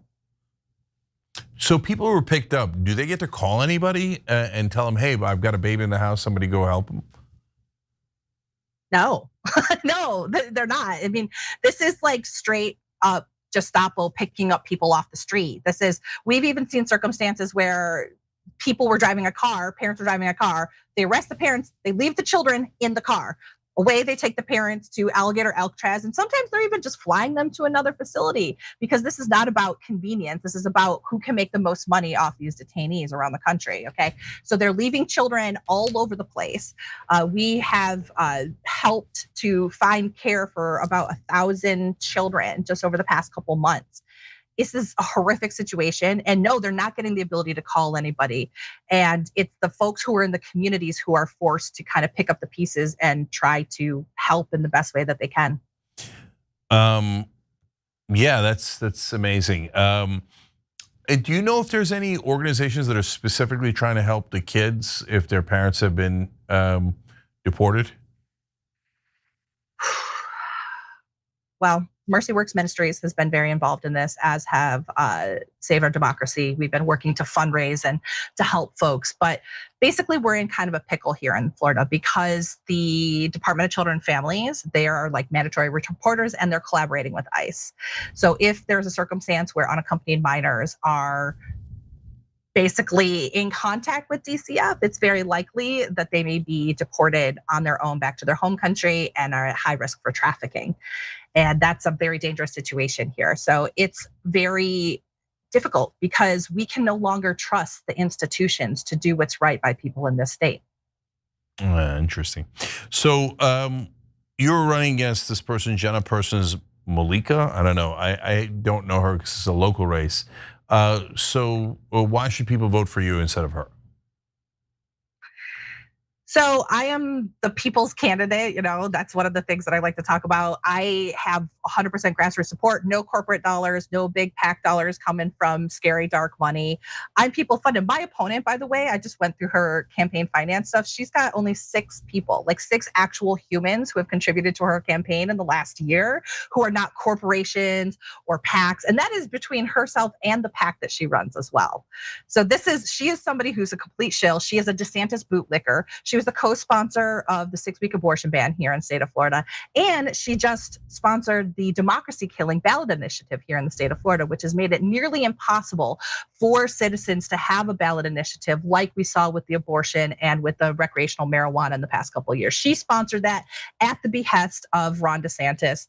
And she is of Ron, she is the one who is out there doing exactly what he says. When the city of Fort Myers initially voted against the 287G agreements, which was the ICE deputization agreements, she came down from Tallahassee with orders from Ron DeSantis to get in line, and they did. Those people who are on our city council were threatened with all sorts of things, not only just removal and calling Fort Myers a sanctuary city, but we had heard reports that there was actual threats against, the citizenship of folks and their family members if they did not go back and vote to implement the 287G agreement. So the Fort Myers Police Department could, act on behalf of ICE, which is on behalf of Trump. And DeSantis sent her down to lay the long arm of Tallahassee all the way at the courthouse in Fort Myers.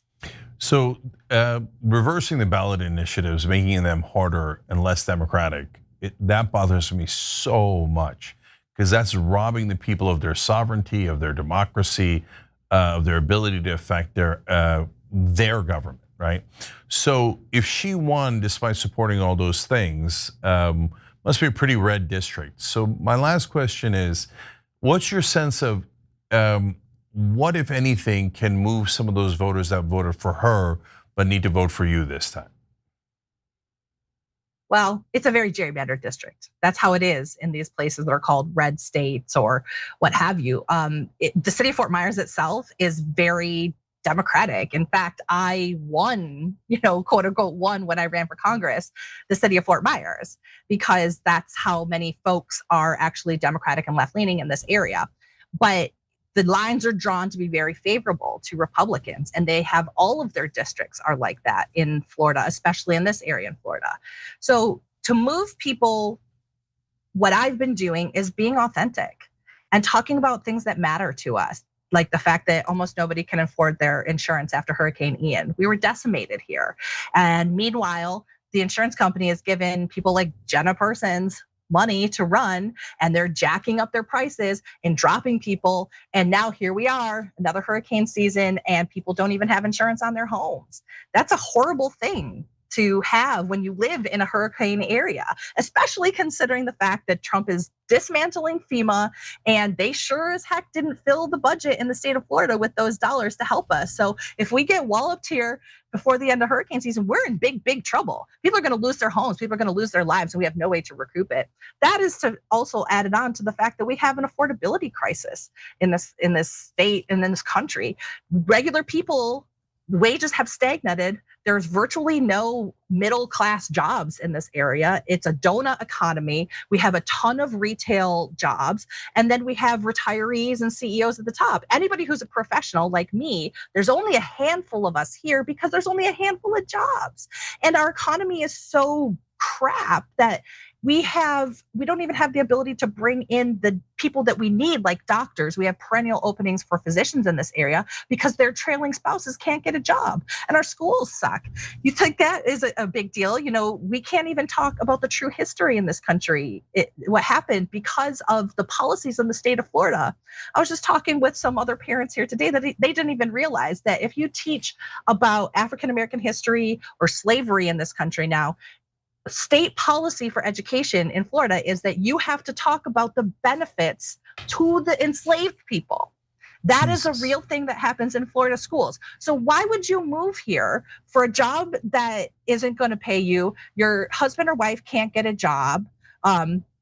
because there's no other industry if you're a professional in any way, shape, or form. You can't send your kids to the schools because it's just absolute nonsense what they're trying to teach. Oh, and by the way, they're firing teachers if they happen to have a different opinion. That was what I spent today doing, if you want to talk about that.